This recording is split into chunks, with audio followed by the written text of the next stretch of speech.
હું આપના માયનો જ આપનો દીકરો છું, લાગણીથી કામ કરું છું અને ભારતભરમાં આપે જે સ્નેહ આપ્યો છે એવો જ સ્નેહ મને મળતો રહ્યો છે. ત્યારે જ હું અહીંયા ઊભો રહી શક્યો છું. મને આપે પણ આટલો જ સ્નેહ આપ્યો છે. આ તો જોરદાર જયઘોષ તો હોવો જ જોઈએ. મને એમ લાગે છે હું જ્યાં જાઉં ત્યારે મને જ્યાં આસ્થા છે બધા પ્રભુ પરમાત્મા નહીં એ હોય ત્યારે શક્ય છે. નહીં તો મારા જેવો સાધારણ માણસ માઇકમાં આટલું બોલી શકે એ શક્ય જ નથી. મને તો કોઈ તૈયારી પણ હું નથી કરતો. અત્યારે પણ મેં નહોતું વિચાર્યું કે હું શું કરીશ ને ક્યારે કરીશ ને કેમ કરીશ, પણ આપનો પ્રેમ મળે ત્યારે જ આ શક્ય છે. અને મને એમ લાગે છે કે એ ઈશ્વર પ્રભુ પરમાત્મા સાચા સ્નેહથી હું બોલાવું છું અને જ્યાં પ્રોગ્રામ કરું છું ત્યાં મારી સાથે રહે છે ત્યારે શક્ય છે. તો એક વખત જયઘોષ આપણે કરીને ફરી હું મારા પ્રભુ પરમાત્માને આપના વાણીથી બોલાવવા માંગુ છું.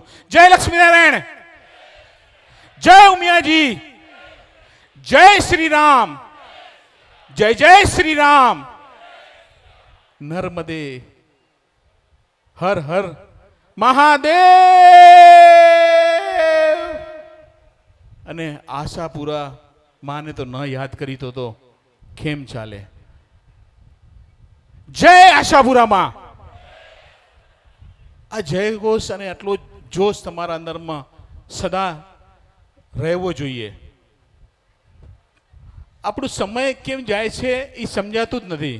સમયને પણ ઘણી વખત એમ લાગે કે આપણાથી દ્વેષ છે. જ્યારે સારું એવું આપણે સમય ચાલતો હોય એ સમય બહુ જલ્દીથી ચાલ્યો જાય. અત્યારે મને જે સમય દીધો તો એ સમય ઘણી બધી નાની નાની વાતો તમારી સાથે કરવાની હતી. દિલની ભાવના તમારી સાથે જે મૂકવાની ઘણી બધી બાકી છે. ઘણી બધી એવી વાતો જે છે જે મારા પરિવારના, મારા પિતાના, મારા ભાઈના, મારી બહેન, એ માતા સાથે મને કરવાનું ઈચ્છા છે.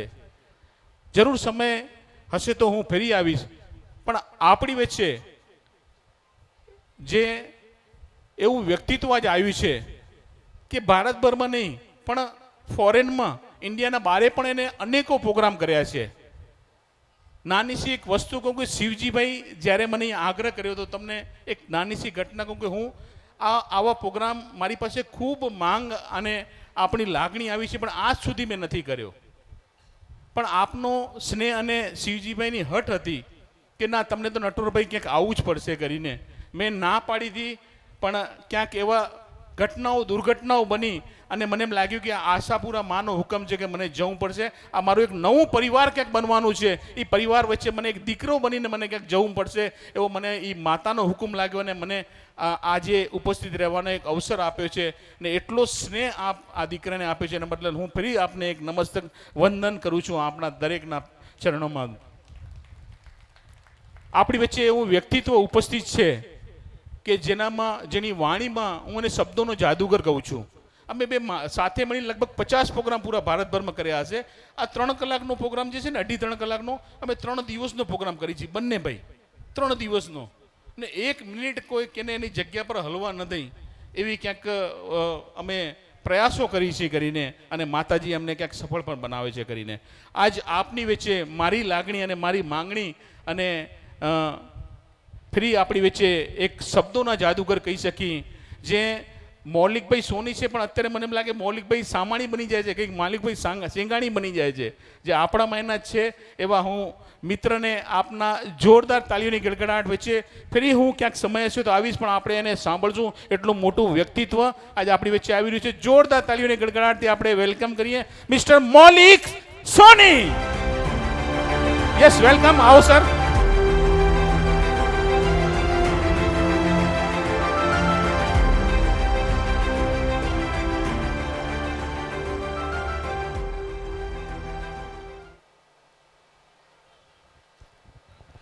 જય લક્ષ્મીનારાયણ.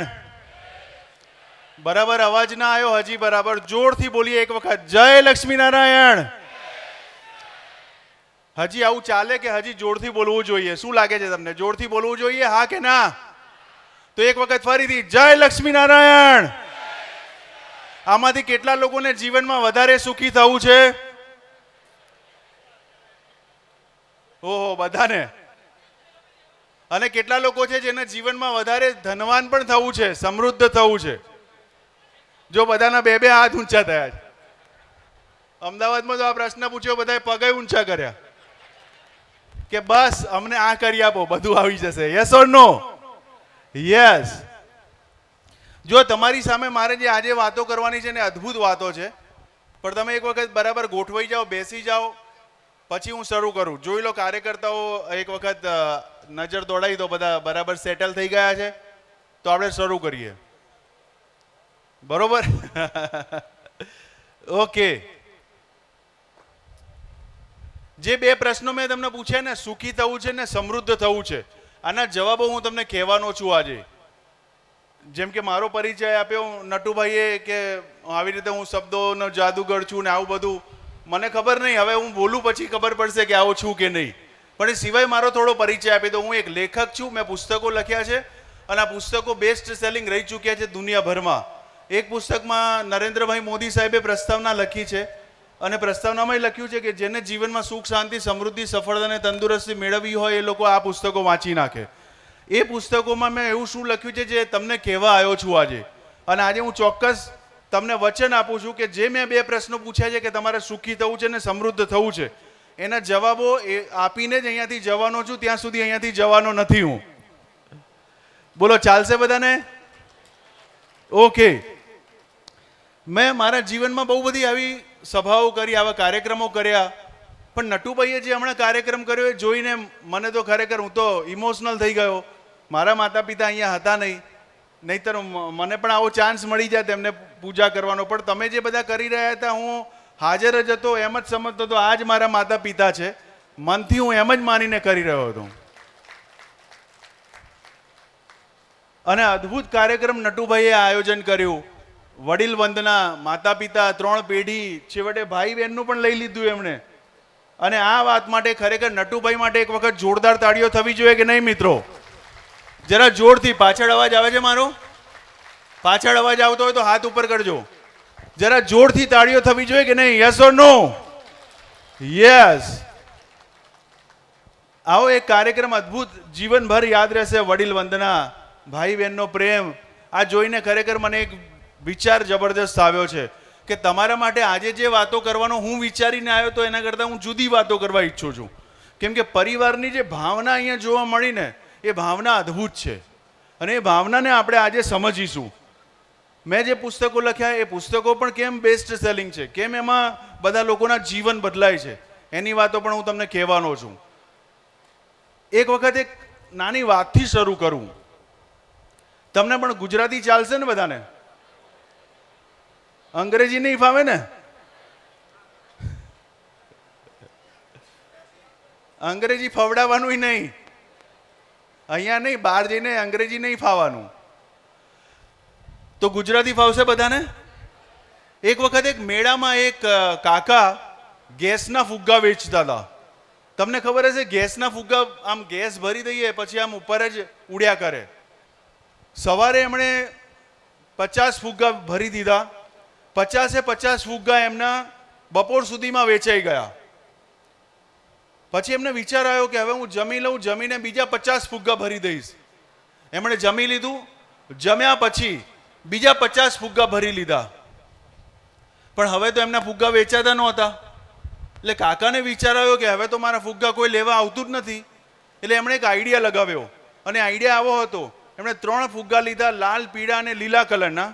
3 ફુગ્ગા લઈને તોડી નાખ્યા અને હવામાં છોડી દીધા. હવામાં છોડી દીધા તો એ ફુગ્ગા ઉપર ઉડવા લાગ્યા. ઉપર જતા ગયા. આખા મેળામાં બધાનું ધ્યાન ઉડતા ફુગ્ગા ઉપર ગયું. નાના નાના બાળકો મમ્મી પપ્પાને કહેવા લાગ્યા કે પપ્પા મને આવા ઉડતા ફુગ્ગા લેવા છે, ઉડતા ફુગ્ગા લેવા છે, ઉડતા ફુગ્ગા લેવા છે. બધા લોકો એમની પાસે ફુગ્ગા લેવા આવ્યા. બધા ફુગ્ગા વેચાઈ ગયા. ત્યારબાદ એક નાની દીકરી આવે છે. દીકરી આવીને કાકાનો શર્ટ પકડીને ખેંચે છે અને પૂછે છે, કાકા કાકા આ તમે લાલ, પીળા, લીલા કલરનો ફુગ્ગો હવામાં ઉડાડ્યો તો ઉપર ઉડવા લાગ્યો, પણ કાકા શું તમે કાળા કલરનો ફુગ્ગો ઉડાડો તો પણ હવામાં ઉપર જાય?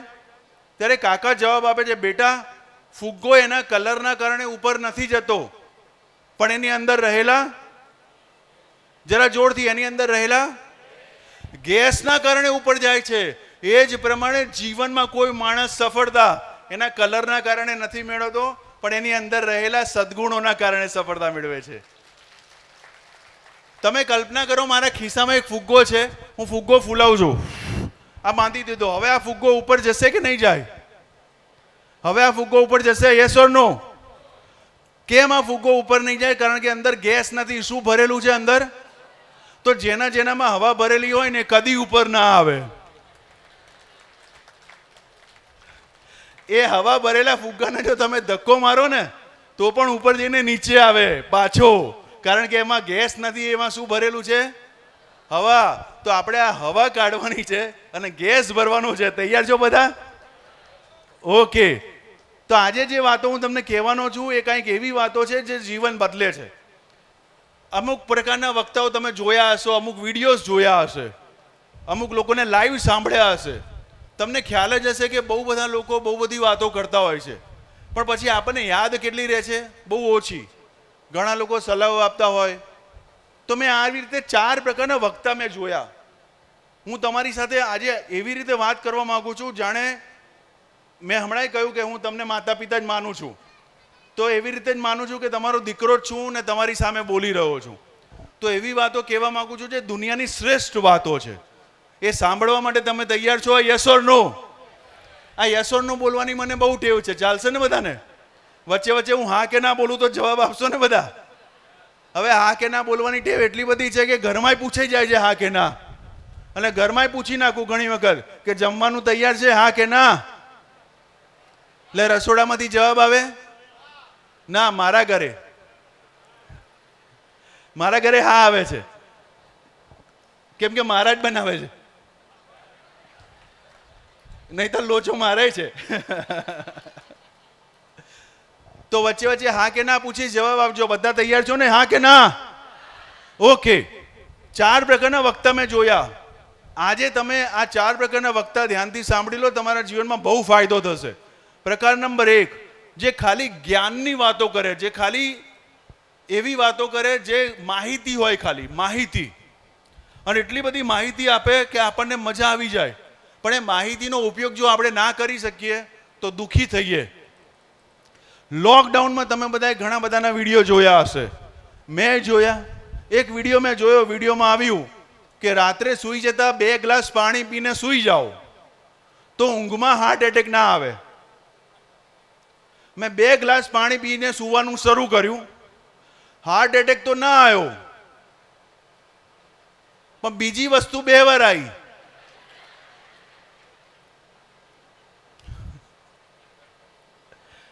આને કહેવાય માહિતી. આને માહિતી કહેવાય. બીજો એક વિડીયો જોયો.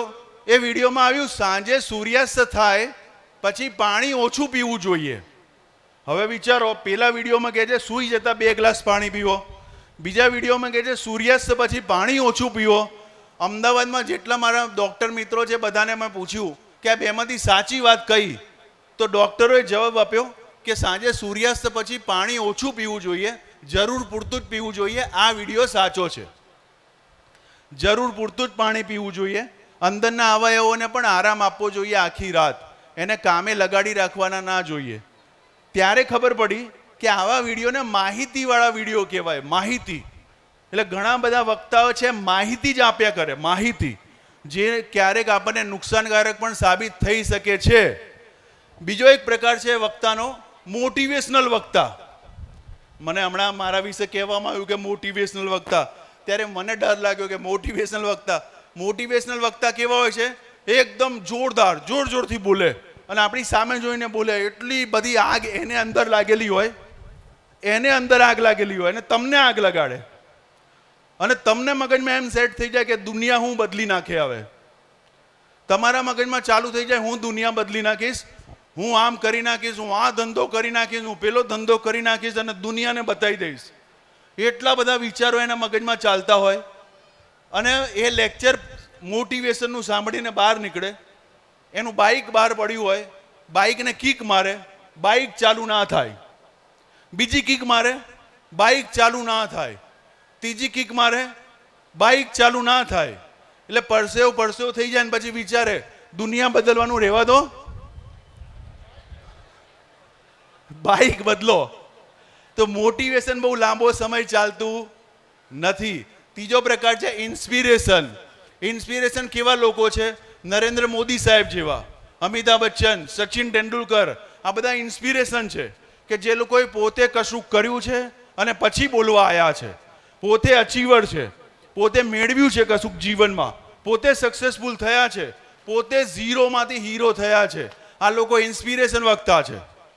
હમણાં મારી કહાની કહેવાનો સમય નથી, વધારે લાંબો સમય હોત તો કહી શકત, પણ મારા માટે સૌથી મોટી ચેલેન્જ આજે કઈ છે મિત્રો? સૌથી મોટી ચેલેન્જ છે 1 થી 1.5 કલાક બોલવાનું. કેમ કે મારું નાનામાં નાનું સેશન 5 કલાકનું હોય છે. તો 5 કલાક જ્યારે હોય ત્યારે મને સરખું કહેવાનું જે પૂરું પાડવું છે કહી શકું, પણ 1 કલાકમાં મારે બોલવાનું છે. તો બહુ ફાસ્ટ બોલીશ અને બહુ તમને જે મેઇન મુદ્દા છે કહી દઈશ. નાનો હતો ત્યારે બહુ ગરીબ હતા, એક જ રૂમમાં રહેતા હતા અમે 5, 3 ભાઈ બહેન અને મમ્મી પપ્પા. એક જ રૂમમાં ઝીરોમાંથી હીરો બનાવ્યું મેં આખા પરિવારને, આખા સમાજમાં નામ કર્યું. પપ્પાને આજે ગર્વ છે કે આ દીકરો આપણા પરિવારમાં જન્મ્યો છે. આ વાત હું તમને એટલા માટે કહી રહ્યો છું કે આને કહેવાય ઇન્સ્પિરેશન. ચોથો પ્રકાર છે ટ્રાન્સફોર્મેશન.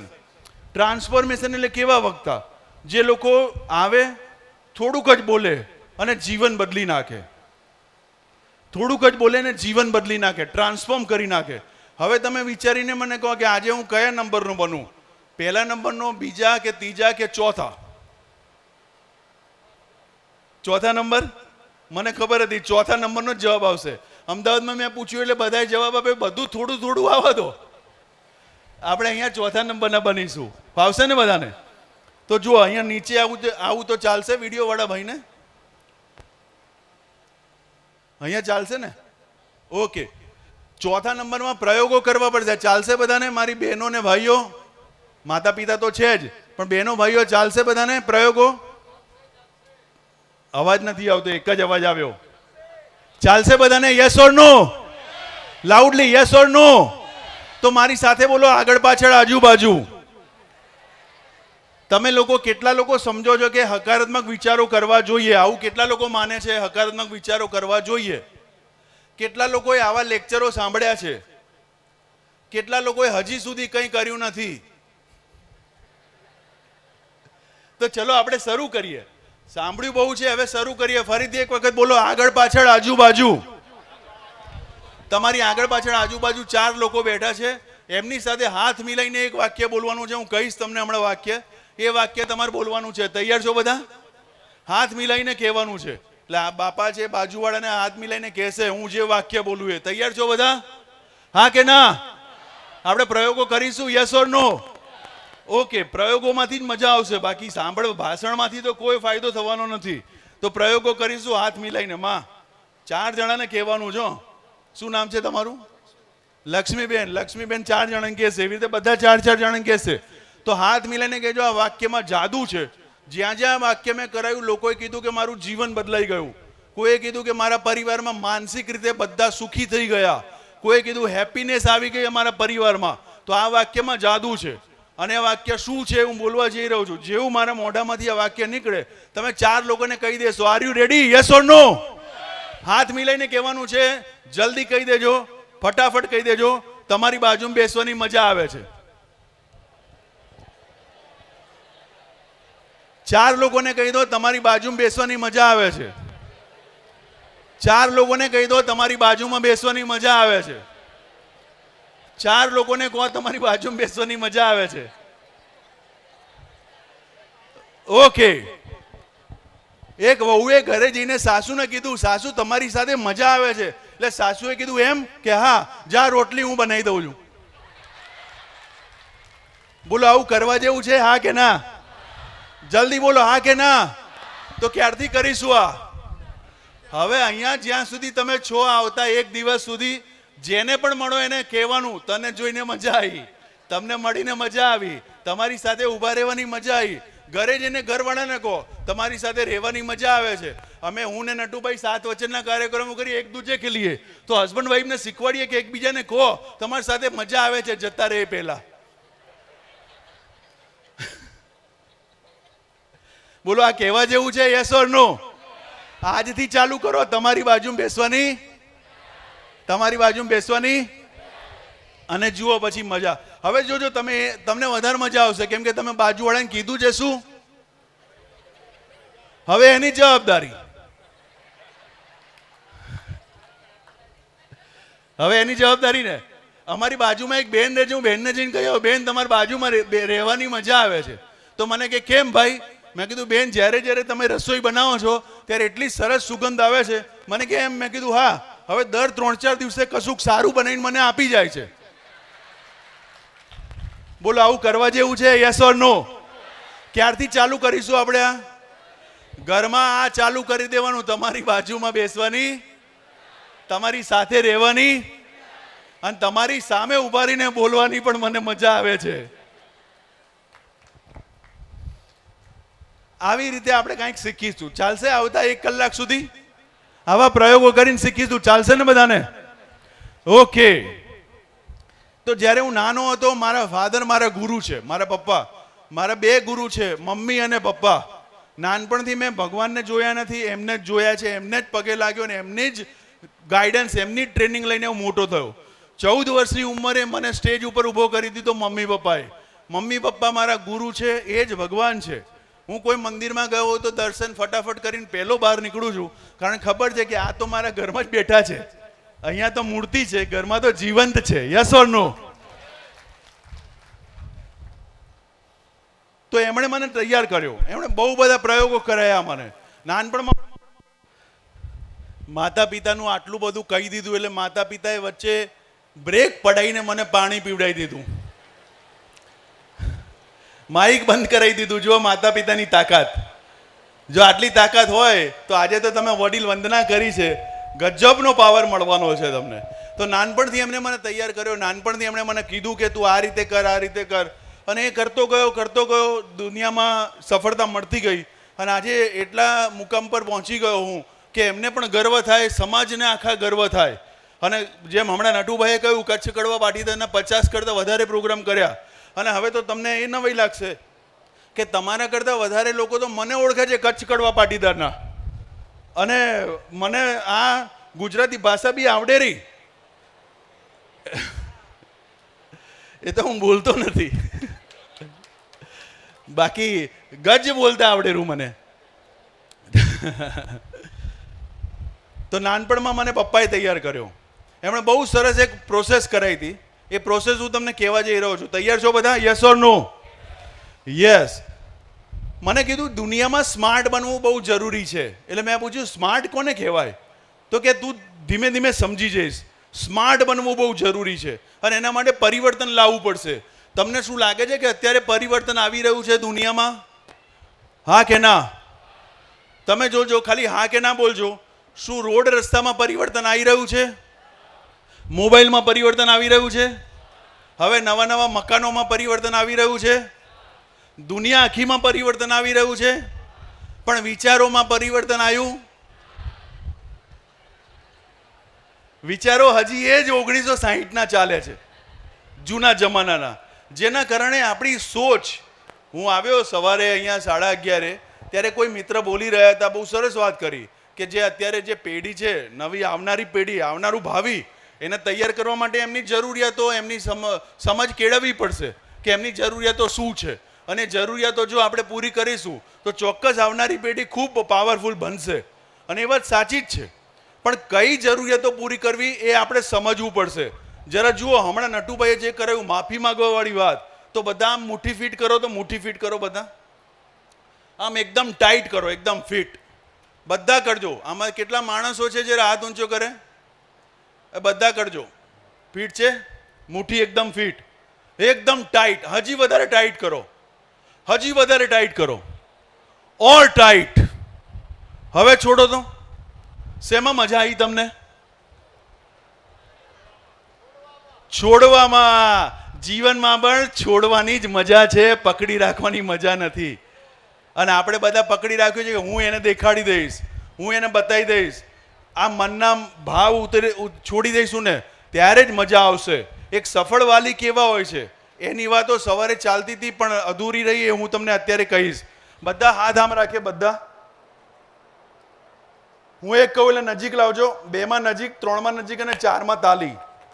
તાલી શેમાં પાડવાની છે? 1 માં નજીક, 2 માં નજીક, 3 માં નજીક અને 4 માં તાલી. તૈયાર છો બધા? ચલો જલ્દી. 1 2 3. તાલી શેમાં હતી? પાડી શેમાં? તો તમે બધા મેં કર્યું એવું કર્યું કે કીધું એવું કર્યું? તો તમારા બાળકોએ તમે કહો એવું ના કરે, તમે કરો એવું જ કરે. અને આપણે એમને કહીએ છીએ કે તું આમ કર, કહેવાનું નથી, કરીને બતાવવાનું છે. મારા ફાધરે હંમેશા એક વાત કીધી કે તારા છોકરાઓને કીધા વગર કહેજે. હવે આ વાક્ય બહુ મોટું છે, કીધા વગર કહેવું. કીધા વગર કહેવું એટલે શું? મારે મારા છોકરાઓને યોગા કરતા કરવા હોય તો કહેવાનું નહીં કે તમે યોગા કરો. મારે જાતે શરૂ કરી દેવાના યોગા. ધીમે એ લોકો શરૂ કરી દેશે યોગા જોઈને કે પપ્પા કરે છે, હું આવું કંઈક કરું, હું આવું કંઈક કરું. કીધા વગર કહેવું. મોબાઈલ જો હું જ ઓછો વાપરીશ તો બાળકો ઓછો વાપરશે. અત્યારે સૌથી અઘરી સમસ્યા છે બાળકોના મોબાઈલની. કેટલા લોકોને આવું સમસ્યા છે કે બાળકો મોબાઈલ બહુ વાપરે છે? બધાને. જો આપણે જ ઓછો વાપરીશું તો બાળકો ઓછો જ વાપરશે મોબાઈલ. આપણે જ લઈને બેઠા હોઈશું તો બાળકોને તક મળી જશે કે હવે હું મોબાઈલ લઈને બેસી શકું છું. એટલા માટે આજથી આ વાક્ય યાદ રાખજો. બાળકો માતા પિતાનું અનુકરણ કરે છે. એક વખત જોરથી બોલી જાવ ને વાક્ય, બાળકો માતા પિતાનું અનુકરણ કરે છે. એક વખત જોરથી, લાઉડલી. આ વાક્ય યાદ રાખજો. બાળકો માતા પિતાનું અનુકરણ કરે છે. તમે જેવું કરશો એવું જ તમારા બાળકો કર્યા કરશે. અને આ જ વસ્તુ તમે છેલ્લા કેટલાય વર્ષોથી નોટિસ કરી છે. જે વસ્તુ મા બાપ કરે છે એવું જ બાળકો કર્યા કરે છે. અને એ જો તોડવું હોય તો તમારે બંધ કરવું પડશે મોબાઈલ, ઓછો કરવો પડશે મોબાઈલ. જો તમે ઓછો કર્યો, બાળકો ઓછો કરી દેશે. સિમ્પલ ફોર્મ્યુલા છે. મેં ઓછો વાપર્યો મોબાઈલ, મારા બાળકોએ બંધ કરી દીધો. એમને લાગ્યું કે મોબાઈલની તો કોઈ વેલ્યુ જ નથી, બેસીને વાતો કરવાની વેલ્યુ છે, એમણે બંધ કરી દીધો. આ બધી વાતો જ્યારે હું શીખતો ગયો ત્યારે સમજાયું કે આપણા જીવનમાં ઘણી બધી વાતો એવી છે કે જે થોડીક અમલમાં લાવીએ ને તો જીવન બદલાઈ જાય. અને આપણે એક પ્રયોગ હવે કરવા જઈ રહ્યા છીએ. મારા ફાધરે મને એક વખત ભાવનગર મોકલ્યો. ભાવનગર નામ સાંભળ્યું છે બધાએ? ભાવનગર મોકલ્યો મને કે તું ભાવનગર જા. હું ગયો ભાવનગર. અને ભાવનગર એક પ્રદીપભાઈ છે, એમના મિત્ર, પપ્પાના મિત્ર છે પ્રદીપભાઈ. પ્રદીપભાઈના ઘરે જવાનું હતું અને પ્રદીપભાઈના ઘરે રોકાવાનું હતું. હું ગયો ભાવનગર પ્રદીપભાઈના ઘરે. પ્રદીપભાઈના ઘરે મારે 1 અઠવાડિયું રહેવાનું હતું. હું પહોંચી ગયો એમના ઘરે. હવે મને ખબર કે પપ્પાએ મોકલ્યો છે તો એમને એમ ના મોકલ્યો હોય, કંઈક કારણ હોય. તો હું જઈને પ્રદીપભાઈને જોવા લાગ્યો કે પ્રદીપભાઈના ઘરે મારે શીખવાનું શું છે. પપ્પા કદી ડાયરેક્ટ કશું ના કહેતા. મારે જે શીખવાનું હોય એ જેને આવડતું હોય એના ઘરે મને મોકલતા. તો હું ગયો પ્રદીપભાઈના ઘરે. પ્રદીપભાઈને ધ્યાનથી જોયા પહેલા દિવસે કે પ્રદીપભાઈની અંદર છે શું. પપ્પાએ મને અહીંયા મોકલ્યો કેમ? તો જઈને ખબર પડી કે પ્રદીપભાઈની અંદર એક ક્વોલિટી હતી, અને જબરજસ્ત ક્વોલિટી. એ ક્વોલિટી એવી હતી કે 2001ની સાલમાં પ્રદીપભાઈ ભાવનગર મહાનગરપાલિકામાં નોકરી કરતા હતા. 6 થી 7 હજાર પગાર હતો. એ નોકરી છોડી દીધી પ્રદીપભાઈએ. આજે પ્રદીપભાઈ ભાવનગરમાં બાજુમાં અલંગમાં એમનું પોતાનું બહુ મોટું કામકાજ છે અને 90 થી 100 કરોડનું કામ કરી રહ્યા છે અત્યારે. જરા કલ્પના કરો, 2001માં 6-7 હજાર રૂપિયાની નોકરી, અત્યારે 100 કરોડનું ટર્નઓવર ધરાવે છે પ્રદીપભાઈ. એક જ ક્વોલિટી. પપ્પા મને શીખવા માટે ત્યાં મોકલ્યો. ક્વોલિટી હું તમને અત્યારે 5 મિનિટમાં શીખવાડી દઉં છું. તૈયાર છો બધા? યસ ઓર નો?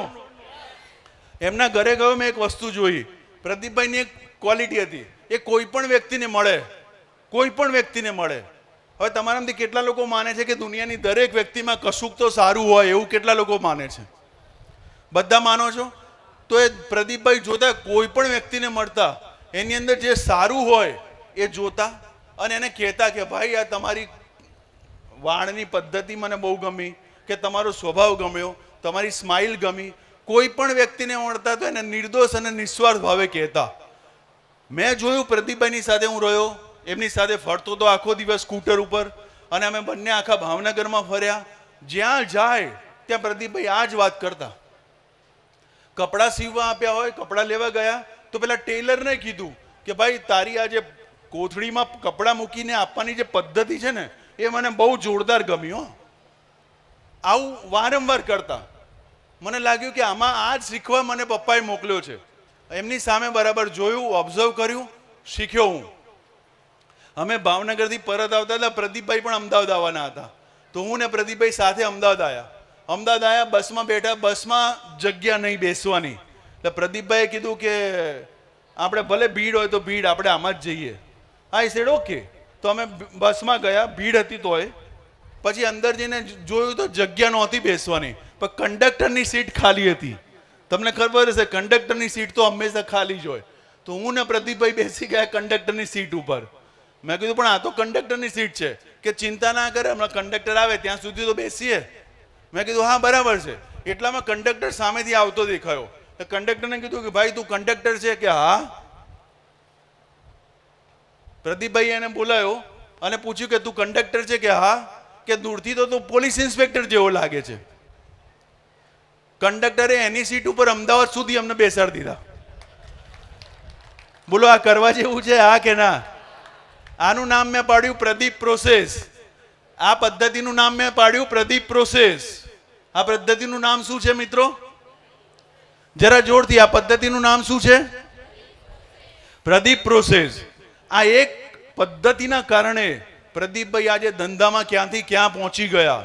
જે લોકો અહીંયા બિઝનેસમેન બેઠા છે એ લોકો આજથી બિઝનેસમાં કસ્ટમર સાથે, ક્લાયન્ટ સાથે, પાર્ટનર સાથે, કોઈ પણ વ્યક્તિ તમારી બિઝનેસમાં આવે, તમારો પ્લાયવુડનો સ્ટોર હોય, સોમિલ હોય, પેન્સો હોય, જે પણ હોય, કારખાનું હોય, જે પણ આવે, જે મજૂર છે, કારીગર છે, એ લોકોને પણ જો તમે પ્રદીપ પ્રોસેસ કરો છો તો જુઓ તમારો ધંધો કેટલો આગળ વધે છે.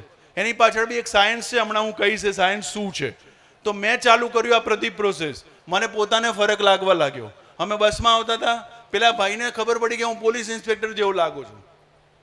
એ જ વર્ષે ગુજરાતમાં પરીક્ષા આવી PSIની. પેલા કંડક્ટરે પરીક્ષા આપી, પરીક્ષા આપીને પાસ થયો, PSI થયો, આગળ જતા એ PI થયો, અત્યારે DYSP છે. તમે કલ્પના કરો, આ એ કંડક્ટર આજે DYSP છે તો એની ક્રેડિટ કોને જાય છે? પ્રદીપભાઈને. આવા 4-5 DYSP આપણે પણ ઊભા કરવા જોઈએ કે નહીં? યસ ઓર નો? અને કઈ રીતે કરી શકાય? પ્રદીપ પ્રોસેસ કરીને. તો આપણે અહીંયા પ્રદીપ પ્રોસેસ કરવાની છે, છેલ્લે કરીશું. એ પ્રદીપ પ્રોસેસ કઈ રીતે થશે હું તમને બતાવીશ. પણ આગળ વધીએ, કેમ કે જે વિષય છે મારો એ બુક ઉપર એ ગજબ છે, એનાથી જીવન બદલાશે. પ્રદીપ પ્રોસેસ કરીશું આપણે છેલ્લે જતા જતા. અને એ વિષય ઉપર હું બોલવા જઈ રહ્યો છું. હવે પછીની 20 મિનિટ બરાબર ધ્યાનથી સાંભળવી પડશે. તૈયાર છો બધા? 20 મિનિટ્સ. હું એમ કહીશ કે જેટલા લોકો લકી હોય એટલા જ આ 20 મિનિટ સાંભળી શકે છે. લકી હોય એ લોકો. હું મારા ફાધરને ઘણી વખત કહેતો હોઉં છું કે પપ્પા, હું ગયો તો જ્યાં સ્પીચ આપવા ત્યાં 1000 લોકો આવવાના હતા, પણ આયા ખાલી 700. એનું કારણ શું? તો પપ્પા કહેતા હોય છે કે 700 જ આવવાનું કારણ એ છે કે તારું લેક્ચર સાંભળીને લોકોના જીવન બદલાય છે. તો જેના જેના જીવન બદલાવાના હશે એટલા જ લોકો તારા લેક્ચરમાં આવશે, બાકીના ઘેર બેસીને ટીવી જોતા હશે. અને જે લોકો હવે પછીની 20 મિનિટ સાંભળવા માટે લાયક હશે એટલા જ બેઠા હશે, નહીં તો બાકીનાને ઘરે જવાનો વિચાર આવશે. તો હવે પછીની વાતો બરાબર ધ્યાનથી સાંભળજો. 20 minute. I guarantee you this will change your life. આટલી વસ્તુઓ બરાબર ધ્યાનથી સાંભળીશું. હું ધ્યાન કરું છું પણ હું ઓછું કરું છું, 2-2.5 કલાક. પપ્પા તો રોજ વધારે કરે છે. તો પપ્પાને મેં કીધું પપ્પા મારે જીવનમાં સફળ થવું છે, પૈસાદાર થવું છે. એટલે અમે 3 ભાઈ બહેન છે, એમને 3ને બેસાડી દીધા અને એમને કીધું કે તમારે 3ને થવું છે સફળ? અમે 3 હા પાડી કે હા. હવે રાતે મચ્છર બહુ કરડે છે, અમને એવી સગવડવાળો મકાન જોઈએ છે. તો કે ઠીક છે, ચલો હવે તમને ભૂખ લાગી છે તો હવે હું તમને જમવાનું આપીશ. એમ કરીને અમને 3ને બેસાડી દીધા.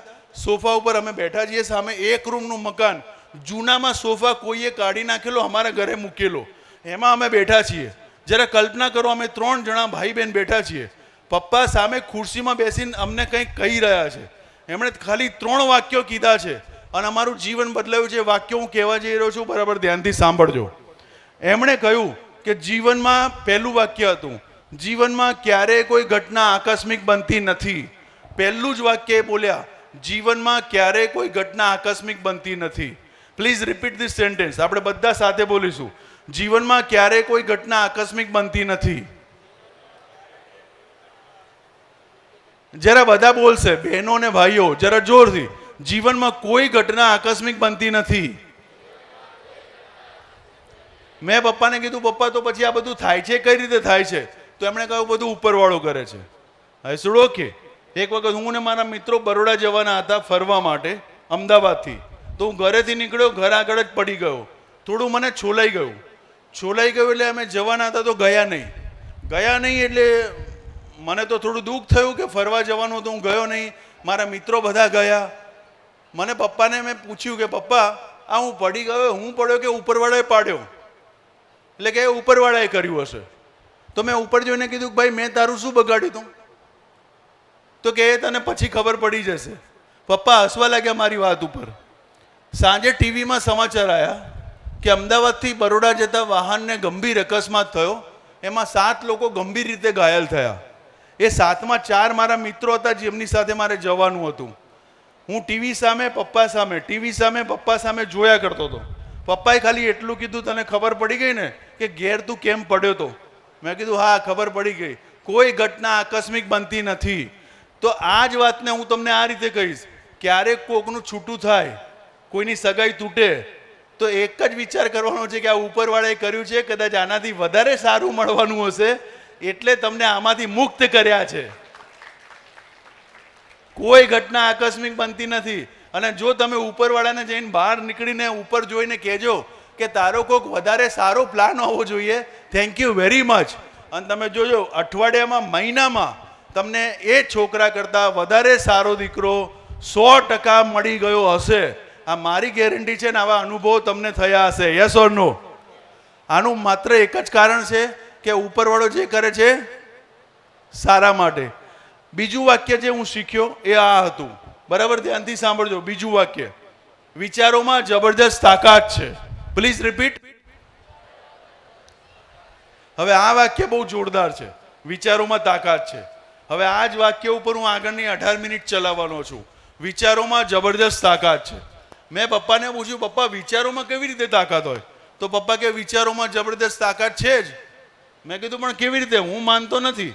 એટલે એમણે એક પ્રયોગ કરાવ્યો. તો એ પ્રયોગ આપણે પછી કરીએ, પણ એક પ્રશ્ન પૂછું, આમાંથી કેટલા મિત્રો છે જેમણે સત્યનારાયણ ભગવાનની કથા ક્યારેક કરાયેલી છે? સત્યનારાયણ ભગવાનની કથા, ઓહો બધાએ. અને કેટલા એવા છે જેમણે કોક દિવસ કોકના ત્યાં જઈને સાંભળી હોય? ઓહો, આ એ બધા જ છે. આ સત્યનારાયણ ભગવાનની કથામાં સૌથી સારું શું હોય છે? પ્રસાદ. કેટલા લોકોને સૌથી સારું લાગે છે પ્રસાદ? પ્રસાદ. Yes, you are right. મારા ઘરે સાંજે 6 વાગે કથા હોય ને મેં તમને બધાને બોલાવ્યો તો તમે કેટલા વાગે આવો? 7:30. છેલ્લો અધ્યાય ચાલતો હોય અને પછી તમને ખબર હોય કે હમણાં આરતી શરૂ થશે એટલે આપણા હાથમાં આવશે પ્રસાદ. પ્રસાદમાં શું હોય છે મિત્રો? શીરો, મહાપ્રસાદ. શીરો એકદમ પેલો વ્હાઈટ કલરનો અને એકદમ ઘી વાળો. યસ.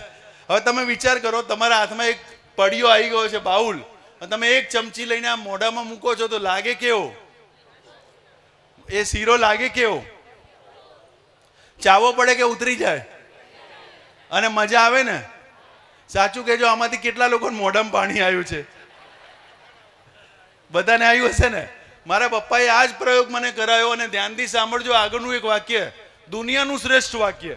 પપ્પાએ આ જ પ્રયોગ કર્યો ને ખાલી એટલું કીધું કે જો ખાલી વિચારો કરવાથી તારા મોઢામાં પાણી આવતું હોય તો વિચારો કરવાથી તારા જીવનમાં બીજું શું ના આવે. એ દિવસે ખબર પડી બધો વિચારોનો ખેલ છે. બધો વિચારોનો ખેલ છે.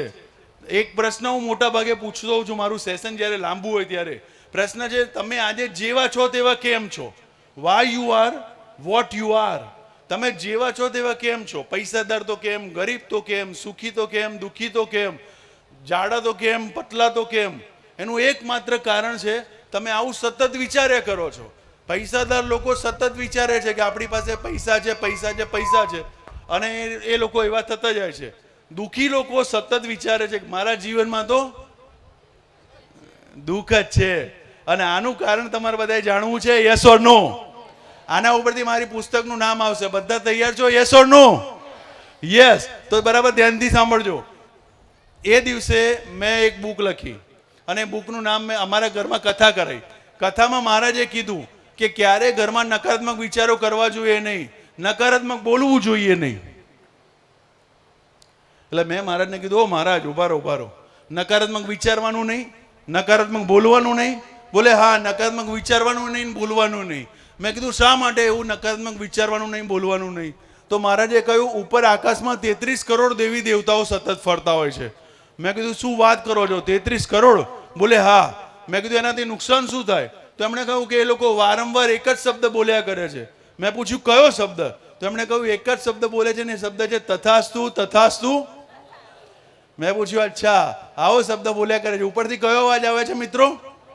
જરા જોરથી કયો અવાજ આવે છે? હજી એકવાર જોરથી કયો અવાજ આવે છે? તો મારા ફાધરે કીધું ઉપરથી એક અવાજ આવે છે તથાસ્તુ. મહારાજે પણ કહ્યું તથાસ્તુ અવાજ આવે છે. એટલે કદી નેગેટિવ બોલવાનું. એટલામાં કથામાં બાજુમાં એક ભાઈ બેઠો હતો, એનો નાનો દીકરો તોફાની હતો.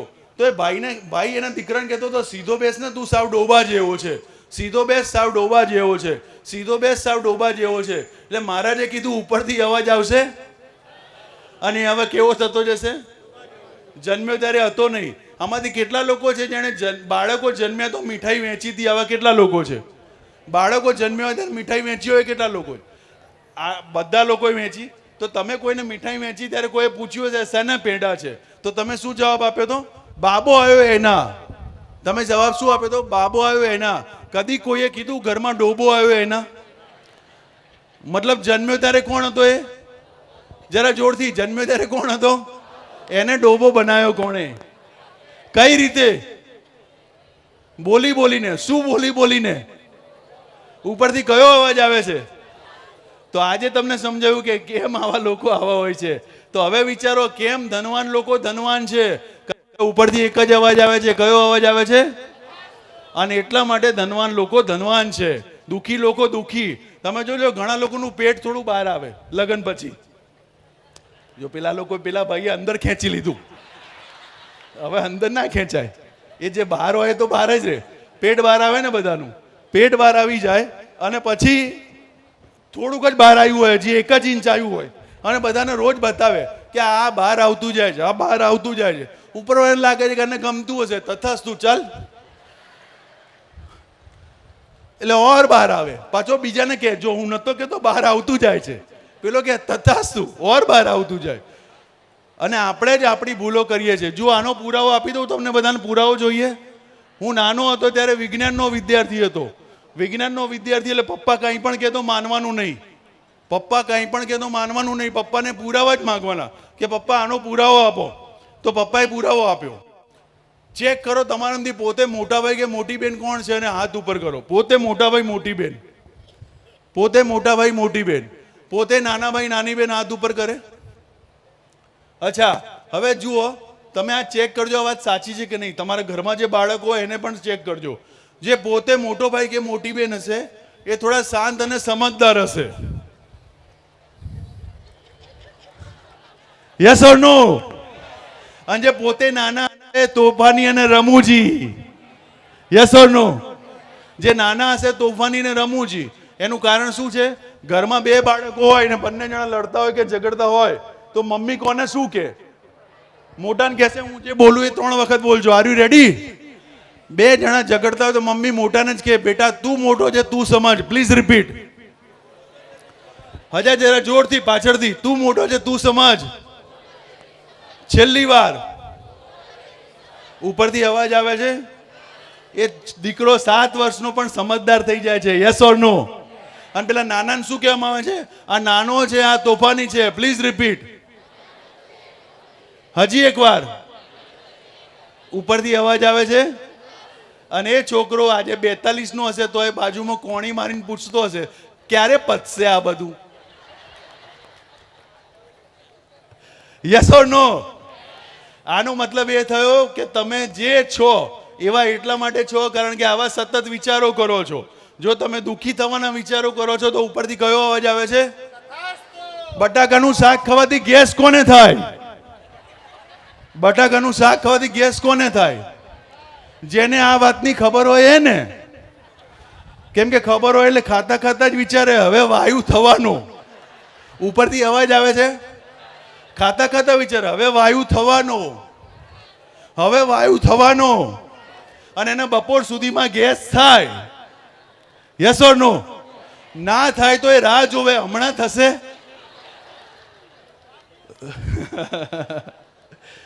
અને જો સાંજ સુધીમાં ગેસ ના થાય તો પાછા કે બટાકા કાચા હતા બાકી ગેસ થાય. બોલો, આપણે જ આપણું નુકસાન કરીએ છીએ કે નહીં? Yes or no? તો શું તમારા બાળકોને આવું કહેવું જોઈએ કે નહીં? સાંભળજો, હું બોલું છું વાક્ય. જે યંગસ્ટર છે, આપણા કાર્યકર્તાઓ જેવી ઉંમરના માણસો છે કે એનાથી બી ભલે નાના હોય કે એનાથી મોટા હોય, તમારા ઘરમાં જે દીકરો આવ્યો છે, શું એને એવું કહેવું જોઈએ કે બેટા, પછી રિપીટ કરજો મારી સાથે, તું મારા ઘરે મહાન થવા જન્મ્યો છે? Please repeat. ઉપરથી અવાજ આવશે. શું આવા વાક્યો બોલવા જોઈએ કે નહીં? યસ ઓર નો? 90% લોકો શું બોલતા હોય છે? સ્કૂલેથી પેલો છોકરો આવે ને કે આવી ગયો લોહીનો પીનારો, અને પછી પેલો સાબિત કરે, કેમ કે ઉપરથી અવાજ આવ્યો હોય, અને એ સાબિત કરે. શું આપણે વારંવાર એને પોઝિટિવ વાક્યો કહેવા જોઈએ કે નહીં? ઉપરથી કયો અવાજ આવે છે? શું અત્યારે આટલી વાતો સાંભળીને કોઈને એવું લાગે છે કે આપણે જીવનમાં ભૂલો કરી હશે? કેટલા લોકોને લાગે છે આપણે જીવનમાં ભૂલો કરીએ છીએ? આ ભૂલો આજથી સુધરશે. અમદાવાદમાં હું જ્યારે ગાડી લઈને નીકળું ત્યારે મને ખબર હોય પાર્કિંગમાં જગ્યા નહીં હોય. હું મારી વાઈફ બાજુમાં બેઠી હોય તો એને કહું કે ભલે આખા મેદાનમાં જગ્યા નહીં હોય પાર્કિંગમાં, પણ આપણે પહોંચીશું, આપણા માટે એક જગ્યા ખાલી હશે, એક જગ્યા ખાલી હશે. ઉપરથી અવાજ આવે છે. અને જ્યારે અમે પહોંચીએ છીએ ત્યારે જગ્યા ના હોય, અચાનક કોઈ માણસ બહાર આવે અને એટલી સરસ જગ્યાએ પડેલી એની ગાડી લઈને નીકળી જાય, ત્યાં અમારી ગાડી ઘૂસી જાય, કારણ કે ઉપરથી અવાજ આવ્યો હોય. શું આવા અનુભવ તમને થયા છે? યસ ઓર નો? તમારામાંથી કેટલા લોકોને એવો અનુભવ થયો છે કે તમે કોઈ મિત્ર વિશે વિચાર કરો અને મિત્રનો ફોન આવી ગયો? આવું કેટલા લોકોને થયું છે? અને તમે કીધું કે તું 100 વર્ષનો થાય, તને હમણાં જ યાદ કર્યો. આ કોઈ સંજોગ નથી, આ તમારા વિચારોની ટેલિપથી છે. આ બધી વાતો મેં લખી છે, અને મારી પહેલી પુસ્તકનું નામ છે તથાસ્તુ.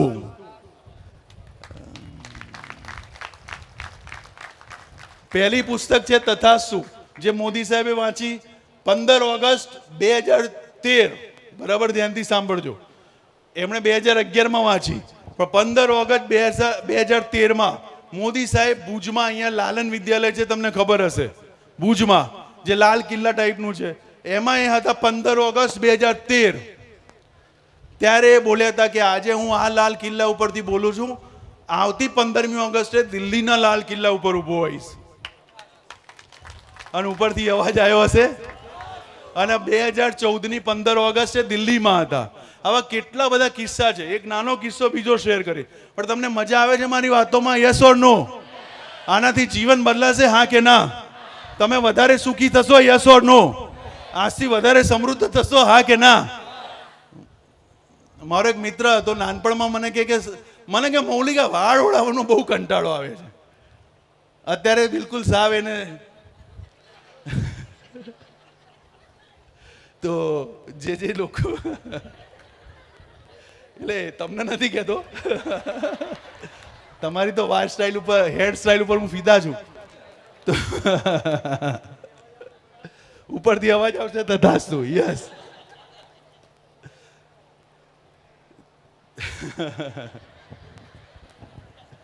મજા આવે છે ને તમને બધાને? યસ ઓર નો? આ વાતો તમારા જીવનમાં ઉતારી દેજો. એક કાકા ડોક્ટર પાસે ગયા. ડોક્ટરને કહે સાહેબ ઢીંચણ દુખે છે. એ સાહેબ કે કયો ઢીંચણ દુખે છે? કે આ બાજુનું. એટલે ડોક્ટરે પૂછ્યું કાકા કેટલી ઉંમર થઈ? કે 85. તો ડોક્ટર કે કાકા 85 વર્ષે તો ઢીંચણ દુખે જ ને. તો કાકા કે આને 85 થયા.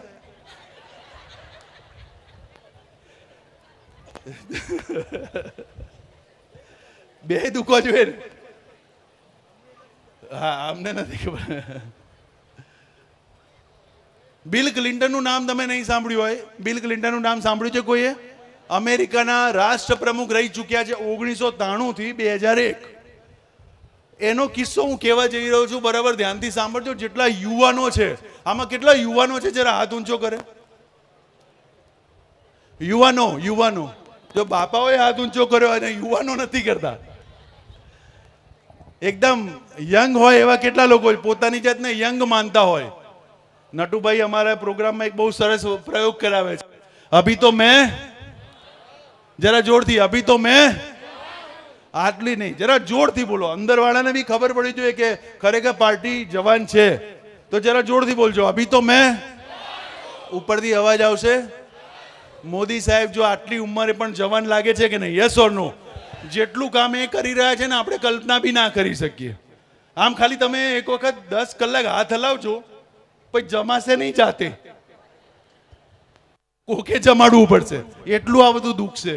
એ આખો દિવસ રેલીઓ કાઢી કાઢીને કેટલું બધું કામ કરી રહ્યા છે. કેમ કે પોતાની જાતને માને છે અભી તો મેં. અમિતાભ બચ્ચન કેબીસીમાં દોડતા આવે છે. કેટલી ઉંમર છે અમિતાભ બચ્ચનની? 83 વર્ષ. 83 વર્ષે કોણ બનેગા કરોડપતિમાં દોડતા આવે છે અમિતાભ બચ્ચન. કેમ કે પોતાની જાતને શું કહે છે? અભી તો મેં. તો જરા જોરથી બોલજો. અભી તો મેં. One more time. અભી તો મેં. ઉપરથી અવાજ આવશે. તથાસ્તુ. અને આ જ કારણ છે આપણે કેવા છીએ એવા હોવા માટે. બિલ ક્લિન્ટન 1963 નો એક કિસ્સો છે. બિલ ક્લિન્ટનનો 1963. આ સાલ યાદ રાખજો. યુટ્યુબમાં આ વિડીયો છે. યુટ્યુબમાં શાંતિથી આ વિડીયો જોજો. 1963માં બિલ ક્લિન્ટન એક સ્કૂલમાં ભણતા હતા. એમની ઉંમર હતી 18 વર્ષ. 18 વર્ષ. હવે એ વખતે અમેરિકાના પ્રમુખ હતા John F Kennedy. John F Kennedy આવ્યા બિલ ક્લિન્ટનની સ્કૂલમાં બધા યુવાનોને મળવા. બધાને મળતા હતા એટલામાં બિલ ક્લિન્ટનનો વારો આવ્યો અને બિલ ક્લિન્ટન સાથે હાથ મિલાયો. બિલ ક્લિન્ટનની આંખોમાં આંખો નાખીને જોયું તો જોન એફ કેનેડીને એમ લાગ્યું કે બહુ પાવરફુલ યુવાન લાગે છે આ. એટલે બિલ ક્લિન્ટને પેલાની સામે જોઈને કીધું, બિલ ક્લિન્ટને પેલાની સામે જોયું John F Kennedy. John F કેનેડીની સામે જોયું એટલે જોન એફ કેનેડીએ પ્રશ્ન પૂછ્યો બિલ ક્લિન્ટનને. બિલ ક્લિન્ટનની ઉંમર કેટલી વર્ષ કીધી હતી મેં? 18 વર્ષની ઉંમરનો છોકરો જ્યારે રાષ્ટ્રપ્રમુખની સામે ઊભો છે અમેરિકાના, ત્યારે રાષ્ટ્રપ્રમુખ એને પૂછે છે કે તને મારી સાથે હાથ મિલાઈને કેવું લાગ્યું? ત્યારે પેલો 18 વર્ષનો છોકરો જવાબ આપે છે કે સાહેબ, તમારી સામે હાથ મિલાઈને મને એવું લાગ્યું જાણે ભવિષ્યના પ્રેસિડેન્ટ સાથે અત્યારના પ્રેસિડેન્ટ હાથ મિલાવે છે. અને ઉપરથી અવાજ આવ્યો હશે. બરાબર 30 વર્ષ પછી 1963 અને 1993, બરાબર 30 વર્ષ પછી બિલ ક્લિન્ટન અમેરિકાના પ્રેસિડેન્ટ બન્યા. બધું અહીંયા છે. બધું અહીંયા છે. જો તમે ઈચ્છો કે તમારી પણ લિસ્ટેડ કંપની હોય, મલ્ટીનેશનલ કંપનીના તમે ઓનર હો, સીઈઓ હો, તો તમે પણ બની શકો છો મારી જેમ. ઉપરથી એક જ અવાજ આવે છે. કયો? એના માટે આજથી વિચારો બદલવા પડશે. અને એટલા જ માટે હમણાં આપણે આજુબાજુનો આ પ્રયોગ કરાયો. તમારી બાજુ બેસવાની મજા આવે છે. ઉપરથી કયો અવાજ આવશે? તથાસ્તુ. ફરીથી એક વખત આજુબાજુ આગળ પાછળ એક વાક્ય કહેવાનું. તૈયાર છો બધા? હા કે ના? હા કે ના? અભી તો મેં. તો આગળ પાછળ આજુબાજુ 4 લોકોને કહી દો, તમે ખરેખર જવાન લાગો છો. ઉપરથી અવાજ આવશે. ઉપરથી કયો અવાજ આવશે? અને તમે જવાન હોવ તો એમાં કઈ વાંધો છે? હા કે ના? જવાન એટલે અંદરનું શરીર. અંદરનું શરીર. આપણા 3 શરીર છે, બધાને ખબર હશે. આધ્યાત્મિકતામાં એવું કહેવાય છે, મારું આધ્યાત્મિકતાના લેક્ચર હોય છે, સ્પિરિચ્યુઅલ સેશન, મેડિટેશન ઉપર હું બોલતો હોઉં છું, એમાં કહેતો હોઉં છું કે વી હેવ ગોટ 3 બોડીઝ, 3 શરીર. એમાં અંદરનું જે શરીર છે એ જ્યારે તમે એમ કહો છો અભી તો મેં જવાનું, અભી તો મેં જવાનું, ત્યારે અંદરનું બોડી પાવરફુલ થતું જાય છે. બહારથી ભલે તમે ગમે તેવા છો, અંદરનું બોડી પાવરફુલ છે. અને જ્યારે અંદરનું બોડી પાવરફુલ હોય ને ત્યારે તમને નાના મોટા રોગ તો થાય જ નહીં. અને તમે ઘણા લોકોને જોયા હશે 80 વર્ષે પણ દવાની એક ટીકડી લેતા ના હોય. અને એને પૂછો બાપા આવું કેવી રીતે? તો કે અભી તો મેં. બસ ઉપરથી અવાજ આવે છે. તથાસ્તુ. અમારી બાજુમાં એક બેન રહે છે, એમણે પૈસા બચાયા. બરાબર ધ્યાનથી સાંભળજો આ કિસ્સા. પૈસા બચાયા ₹2.25 લાખ. 2.25 લાખ રૂપિયા બચાયા. પેલા હસબન્ડ એમને પૈસા આપતા હતા મહિનાના ઘર ખર્ચના, એમાંથી જોડીને 2.25 લાખ બચાયા. એક વખત મને કે સર, અમારી બાજુમાં જ રહે છે બેન, મને કે સર 2.25 લાખ રૂપિયા બચાયા છે મેં, 2.25 લાખ. મેં કીધું શેના માટે? તો કે ઘરમાં કોઈ તકલીફ આવે ને એના માટે.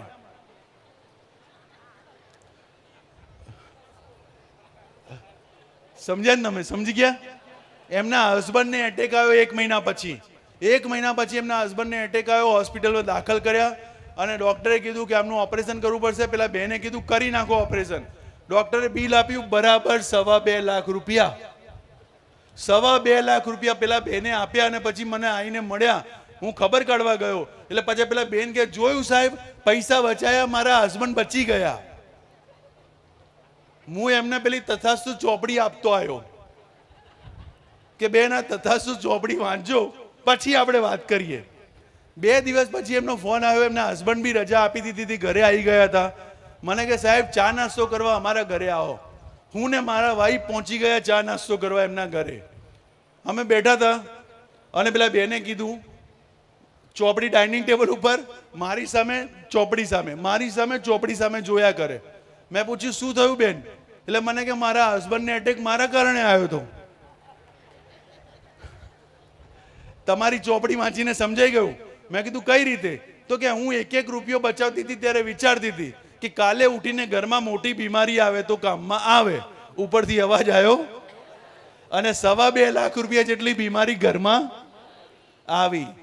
તો પૈસા બચાવતા પણ એવું વિચારજો કે આ તો મારે દુનિયા આખી ફરવી છે ને, એના માટે રૂપિયા ભેગા કરું છું. અને ઉપરથી અવાજ આવશે. ઉપરથી કયો અવાજ આવશે મિત્રો? આજથી ચેન્જ લાવો વિચારોમાં, જુઓ પછી કેટલો ફરક પડે છે આજથી અને અત્યારથી.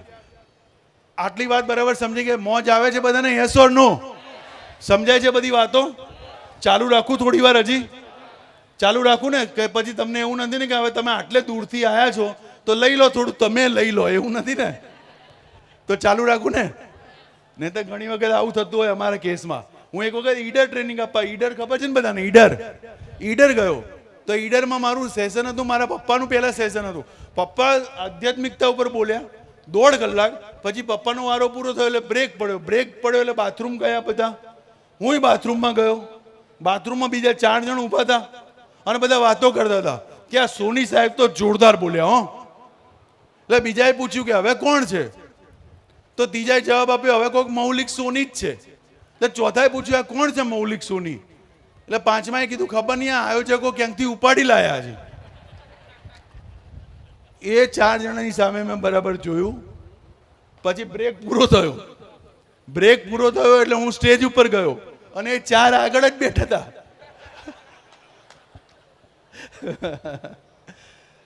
પછી કશું બોલ્યા નહીં આખું સેશન. એ 4 મારી સામે જોયા કરતા હતા કે આ તો એ જ પેલા વોશરૂમમાં મળ્યા હતા, એ જ ભાઈ છે. અમારી સાથે આવું બહુ થાય. એક વખત તો હું ગયો, મેં કીધું આજે ગળામાં દુખે છે, ધીમું બોલું તો ચાલશે? તો 2 જણ તો હરક પદુડા ઉભા થઈને કે સાહેબ નહીં બોલો તો એ ચાલશે. બોલો આવા લોકો અમને બહુ મળે. અને પછી જે હાલત થાય તમે વિચાર કરો, નહીં બોલો તો એ ચાલશે. એટલે આવું બધું થતું હોય છે. પણ હવે હું તમને જે વાત કહેવા જવાનું ને, આપણે કાલ સુધીમાં ધૂમ મચાવી દઈશું. બોલો તમે મને પ્રોમિસ આપતા હોવ તો હવે પછીનો ટોપિક શીખવાડું. તથા શું સમજાઈ ગયો બરાબર? તો હવે તમારા ઘરમાં કોઈ તકલીફો છે? હા કે ના? હા કે ના? હા કે ના? ધનવાન થશો તમે? યસ ઓર નો? જેટલા છો એનાથી વધારે ધનવાન થશો? હા કે ના? જેટલા છો એનાથી વધારે સુખી થશો? યસ ઓર નો? શરીરમાં કોઈ તકલીફ આવશે? હા કે ના? ઉપરથી અવાજ આવશે. બસ આજ તો આપણે વિચારવાનું છે. ઘરમાં ઝઘડા થાય ને તો દરેક જણ એક વાર તો બોલે તને તો છૂટાછેડા જ આપી દેવા. ઉપરથી અવાજ આવે. હવે આવું બોલતા નહીં, કેમ કે જે છે એ જતી રહેશે ને તો આવીએ નહીં મળે.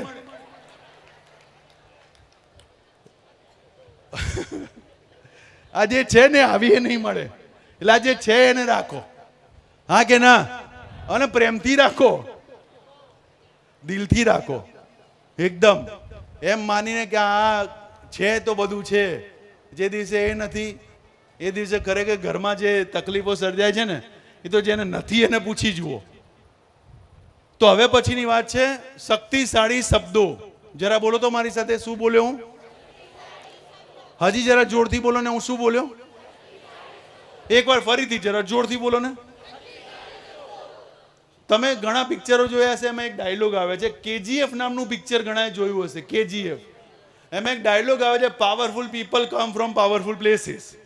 મતલબ શક્તિશાળી લોકો ક્યાંથી આવે છે? શક્તિશાળી જગ્યાએથી. એ ડાયલોગ અધૂરો છે, એ ડાયલોગમાં મેં થોડું એડ કર્યું છે. હવે સાંભળજો. શક્તિશાળી લોકો, બરાબર ધ્યાનથી સાંભળજો, શક્તિશાળી લોકો શક્તિશાળી જગ્યાએથી આવે છે અને એ લોકો શક્તિશાળી શબ્દો વાપરે છે. કયા શબ્દો વાપરે છે? શક્તિશાળી શબ્દો. એ લોકોની વાતોમાં દમ હોય છે, પાવર હોય છે. તમે મોદી સાહેબની વાતો સાંભળો તો તમને લાગે કે શક્તિશાળી શબ્દો છે, એકદમ પાવરફુલ શબ્દો છે. અનિલ અંબાણી, મુકેશ અંબાણી હોય, અમિતાભ બચ્ચન, સચિન તેંડુલકર, જે લોકો ખૂબ આગળ છે, એ લોકો શક્તિશાળી શબ્દો વાપરે છે. તો આવા શક્તિશાળી શબ્દો શીખવા છે તમારે બધા? Yes or no? Come on, જોરથી હા કે ના? તો ચલો આપણે શક્તિશાળી શબ્દો શીખીએ. પહેલો શબ્દ છે, મારી સાથે બોલજો, જોરદાર. હજી જોરથી બોલો. હજી એકવાર બોલો. આજથી આ શબ્દ વધારે વાપરો. કયો શબ્દ છે? આજથી આ શબ્દ વધારે વાપરવાનો. કયો શબ્દ છે? તો ચલો હું પ્રેક્ટિસ કરાવું તમને બધાને. ચલો, અહીંયા જમવાનું કેવું હોય છે? આ મંડપ કેવો બંધાયો છે? આ પ્રોગ્રામ કેવો ચાલે છે? અહીંયા વક્તાઓ કેવા છે? અત્યારના વક્તા કેવા છે? જોરદાર. બસ આવું તમારે જોરદાર બોલવાનું. હસબન્ડને ક્યારેક કહો તમે બહુ જોરદાર છો, એને એમ લાગે ઓહો તિરુપતિ આવું છે, તો તમે ક્યારેક આવું ઈ કહો. કયો શબ્દ છે? One more time. કયો શબ્દ છે? આ શબ્દ વાપરવાનું ચાલુ કરો, જુઓ તમારા જીવનમાં કેટલો ફરક પડે છે. તમને કોઈ પૂછે ધંધો કેવો ચાલે છે, એટલે આપણે શું કહીએ છીએ? મંદી છે હમણાં તો. ઉપરથી અવાજ આવે છે, મંદી જ રહેશે પછી. હકીકતમાં બોલવાનું શું છે? જોરદાર. બીજો શબ્દ, પહેલો શબ્દ કયો હતો? જરા જોરથી બોલો. બીજો વર્ડ છે જબરજસ્ત. બીજો શબ્દ કયો છે? એકવાર ફરીથી. બીજો શબ્દ કયો છે? જો તમે જે ધંધો કરો છો એમાં જેટલો સ્ટાફ હોય ને એ લોકોને શીખવાડી દો કે આ 5 શબ્દો આપણે બોલવાના. તમે જુઓ તમારો ધંધો ક્યાં પહોંચે છે. માલ વેચવા જતા હોય, તમારો સ્ટાફ હોય, ઓફિસમાં બેઠો હોય, એકાઉન્ટન્ટ હોય, તો પણ એમ જ બોલવાનું કે આપણો ધંધો જોરદાર છે. માલ વેચવા જતો હોય, જે સેલ્સમેન હોય એને શીખવાડો, જોરદાર જોરદાર બોલવાનું. પછી જુઓ ધંધાની કમાલ. બીજો શબ્દ છે જબરજસ્ત. બીજો શબ્દ કયો છે? જરા જોરથી. કયો શબ્દ છે? તો હવે પ્રેક્ટિસ કરાવું છું. મારા મિત્ર નટુભાઈએ જે અહીંયા વડીલ વંદનાનો કાર્યક્રમ કર્યો એ કેવો લાગ્યો? જબરજસ્ત. ભાઈ બહેન વાળો પ્રયોગ કરાયો કેવો હતો? તમે અહીંયા બેસીને સાંભળી રહ્યા છો, આટલી બધી જોરદાર વાતો કેવી લાગે છે?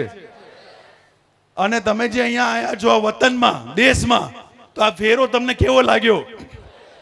શું આનાથી જીવન બદલાશે? કેવું બદલાશે? જબરજસ્ત. મારા વાઈફ છે ને હંમેશા કોઈ પણ સાડી પહેરે ને એટલે મને બતાવવા આવે કે આ કેવી લાગે છે સાડી. એટલે આપણે જોયા વગર જ જોરદાર. પણ કે જોવો તો ખરા કે તારી ચોઈસ જોરદાર જ છે ને. આપણે તો આપણું જ કવર કરવાનું કે તારી ચોઈસ જોરદાર જ છે ને. હે, જો અનુભવી લોકો બેઠા છે અહીંયા, મને તો ખબર જ નથી, નહીતર બગડે. હા, એટલે પછી પાછી કે આ સાડી તમને જોરદાર લાગી પણ મને મજા ના આવી, અંદર જઈને બદલી ના આવે બીજી સાડી પહેરીને કે હવે આ કેવી લાગે છે, એટલે હવે જોરદાર કહેવાય નહીં. હવે કયો શબ્દ વાપરવાનો? જબરજસ્ત. હવે ત્રીજો શબ્દ ગજબ. જરા જોરથી. કયો શબ્દ છે? પૈસાદાર લોકો, સુખી લોકો, આ 5 શબ્દો વાપરે છે. પહેલો શબ્દ કયો છે? બીજો શબ્દ કયો છે? ત્રીજો કયો છે? ત્રીજી વાર સાડી પહેરીને આવે કે હવે આ કેવી છે? ગજબ. પતી ગયો. હવે આ ફાઇનલ. કે તો પછી તમે એમ કહો ને કે આ તમને ગમે છે? મને તો પહેલાય 2 ગમતી હતી, પણ એને આપણી પાસે આની ઉપર સિક્કો મરાવો તો ગજબ. ચોથો શબ્દ છે, મારી સાથે જોરથી બોલજો, થેન્ક યુ. ચોથો શબ્દ કયો છે? જરા જોરથી. ચોથો શબ્દ કયો છે? વન મોર ટાઈમ, કયો શબ્દ છે?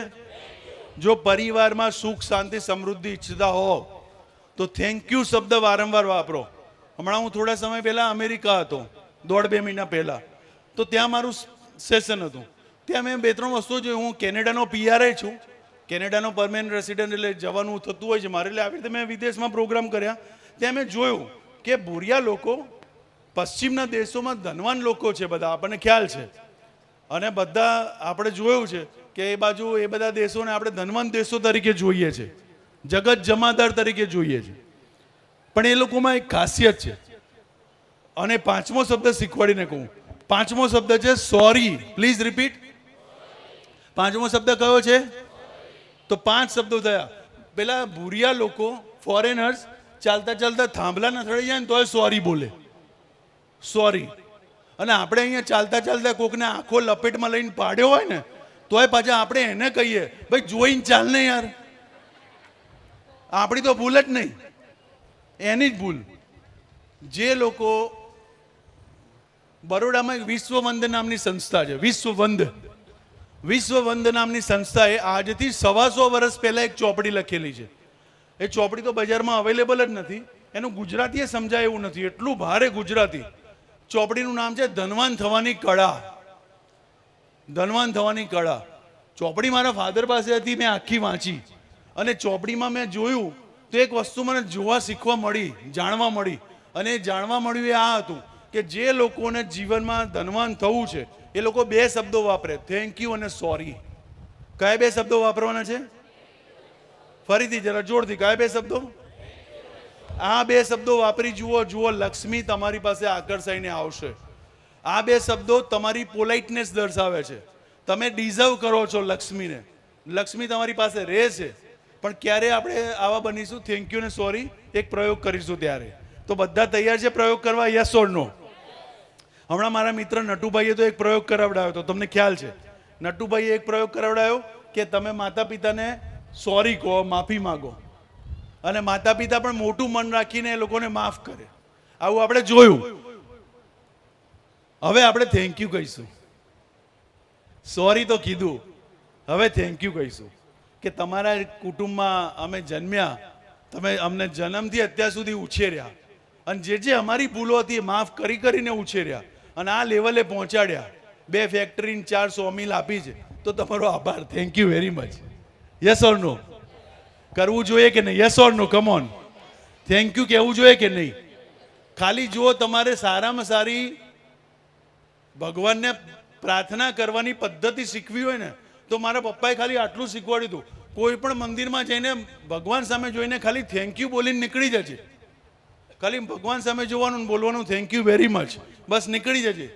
પછી એ તને જે જોઈશે એ આપ્યા જ કરશે. ખાલી શું કહેવાનું છે? થેન્ક યુ ભગવાન, બસ આટલું જ કહેવાનું છે. આપણે તો પેલું લિસ્ટ લઈને જતા હોઈએ છે ને કે આ મહિનાનો ઈએમઆઈ પણ આવવાનો છે, જરા જોઈ લેજે. તો ભગવાન ના જોવે એ બધું. તો આપણે થેન્ક યુ કહેવાનું છે, સોરી કહીશું. પણ 5 શબ્દો એક વખત ફરીથી રિપીટ કરીએ. પહેલો શબ્દ કયો છે? જરાક જોરદાર બોલો. પહેલો શબ્દ કયો છે? બીજો શબ્દ કયો છે? ત્રીજો શબ્દ? ચોથો? અને 5મો? આ 5 શબ્દો દુનિયાભરને હું શીખવાડું છું. અને જે લોકો મને મળ્યા આ 5 શબ્દો વાપરતા થઈ ગયા. અને એ લોકોના જીવનમાં એમની પર્સનાલિટી બદલાઈ ગઈ. એ જેને મળે એને એવું લાગે કે આની વાતો કરવાની પદ્ધતિ જ અલગ છે, આ જોરદાર માણસ છે. જેને મળે એને એવું લાગે. તો આપણે પણ આજે એવું બનવાનું છે. આવતીકાલ સાંજ સુધી આ પ્રોગ્રામને કેવો બનાવવાના છીએ આપણે બધા? વન મોર ટાઈમ, આ પ્રોગ્રામને કેવો બનાવવો છે? નટુભાઈએ જે વડીલ વંદના કરાવ્યું એ આખા ભારતમાં પહેલી વખત આવું થયું છે. મેં મારી આંખે જોયું છે કે આવું ક્યારેય ક્યાંય થયું નથી. અહીંયા પહેલી વખત થયું છે. તો આ જોરદાર કાર્યક્રમ હતો. Yes or no? તો એક વખત જોરદાર તાળીઓ થઈ જાય નટુભાઈ માટે. ચીસો ને સીટીઓ સાથે, સીટીઓ ને ચીસો સાથે. આટલી જ? નટુભાઈ તો આનાથી વધારે ડિઝર્વ કરે. પ્લીઝ નટુભાઈ ઊભા થશો? મારા મિત્ર નટુભાઈ ઊભા થશે. જોરદાર તાળીઓ, ચીસો ને સીટીઓ.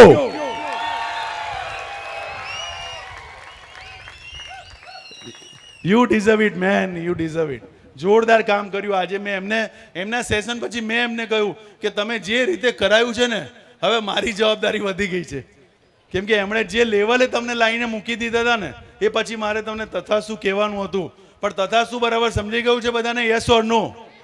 Yes or no? આજથી ચાલુ કરી દેશો? બટાકાનું શાક ખાવાથી ગેસ થાય કે ના થાય? બિલ ક્લિન્ટનની જેમ આપણે પણ કોઈક દિવસ આગળ આવી શકીએ કે નહીં?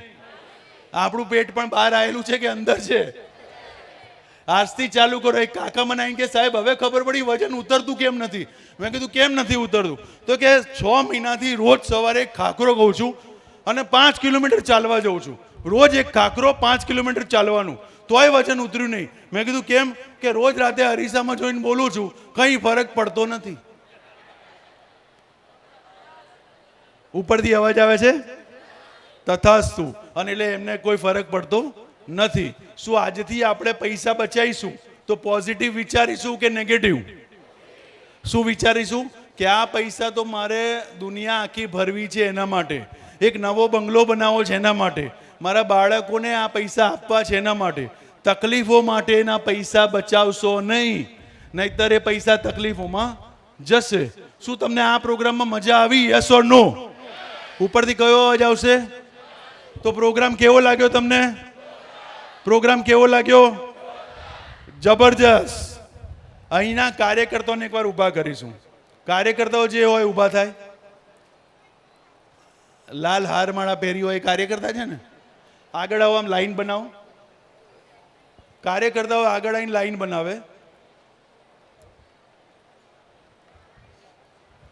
આવો, આમ જુઓ બધાની સામે. શું તમને એવું લાગે છે કે આ લોકોએ જોરદાર આયોજન કર્યું છે? યસ ઓર નો? આ લોકોએ ગજબ આયોજન કર્યું છે? યસ ઓર નો? આ લોકોએ એક એક મિનિટ તમારું ધ્યાન રાખ્યું છે? યસ ઓર નો? તમને બધાને બધી જરૂરિયાતો પૂરી પાડી છે? યસ ઓર નો? અહીંયા નિયાણીને એસી રૂમ આપ્યા છે? યસ ઓર નો? મને એસી રૂમ આપ્યો છે, જુઓ. Yes or no? તો આ લોકો માટે જોરદાર ચીસો, તાળીઓ ને ઊભા થઈને સીટીઓ.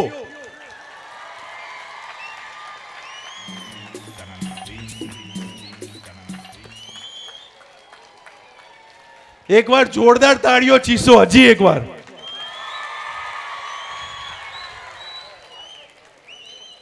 હવે તમારે એક કામ કરવાનું છે. મારું સેશન અહીંયા પૂરું કરીશ એ પહેલા તમે અહીંયા જ ઊભા રહેજો.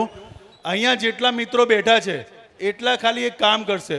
ઓછામાં ઓછા 11 લોકોને મળવાનું છે. ઓછામાં ઓછા 11 લોકોને મળવાનું, અને એ લોકોને જઈને કોઈ પણ એક કારણ માટે થેન્ક યુ કહેવાનું છે. બસ 11 લોકોને મળવાનું. અને શું કહેવાનું છે? જરા જોરથી, ફરજિયાત બધાએ કહેવાનું છે. કેટલા લોકોને મળીશું આપણે અને શું કહીશું એને? તમે પણ 11 લોકોને કહી શકો. તમે પણ બાપાને જઈને કહી શકો કે બાપા થેન્ક યુ વેરી મચ. માને જઈને કહી શકો થેન્ક યુ. કોઈ પણ વ્યક્તિ 11 લોકોને મળશે. R you ready? R you ready? Okay. તો એ પહેલા એક પ્રયોગ કરીએ. બધા ઊભા થઈ જશે. બધા ઊભા થઈ જશે. તમે પણ આમ ફરી જાઓ મારી બાજુ, પછી થેન્ક યુ કહીએ. ચાલો, બંને હાથ આમ રાખો બધા. હું કાંઈ પણ બોલીશ તમે જોરથી બોલશો યસ. જોરથી બોલશો યસ. R you ready? થોડા આગળ પાછા થઈ જજો, કોકને પેટમાં વાગે નહીં, નહીતર આખું બટાકું બહાર. R you ready? જોરથી બોલવાનું છે યસ, અથવા આમ ઉછાળજો, આમ યસ. તૈયાર છો બધા? શું બોલીશું આપણે? તૈયાર છો બધા? જોરથી બોલજો, જેટલી તાકાત હોય એટલી.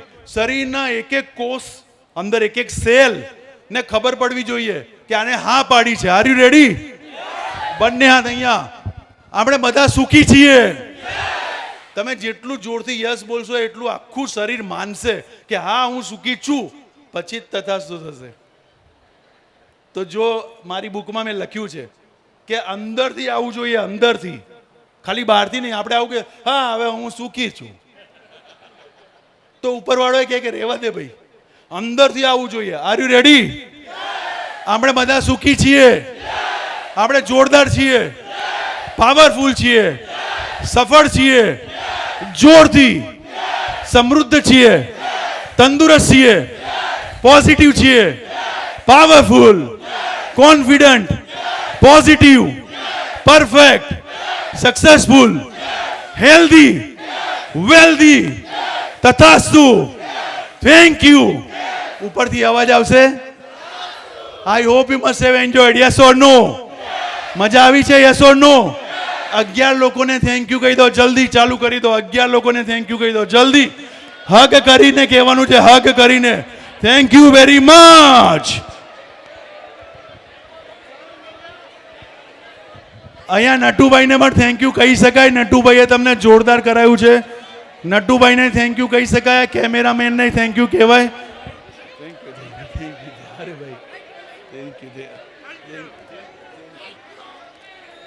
11 લોકોને થેન્ક યુ કહેવાનું છે. 11. Thank you, thank you, thank you, thank you, thank you, thank you.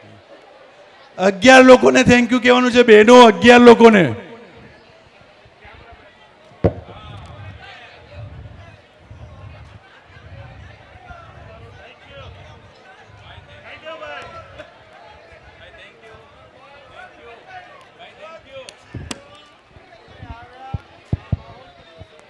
Okay, મને લાગે છે તમને બધાને મજા આવી છે. યસ ઓર નો?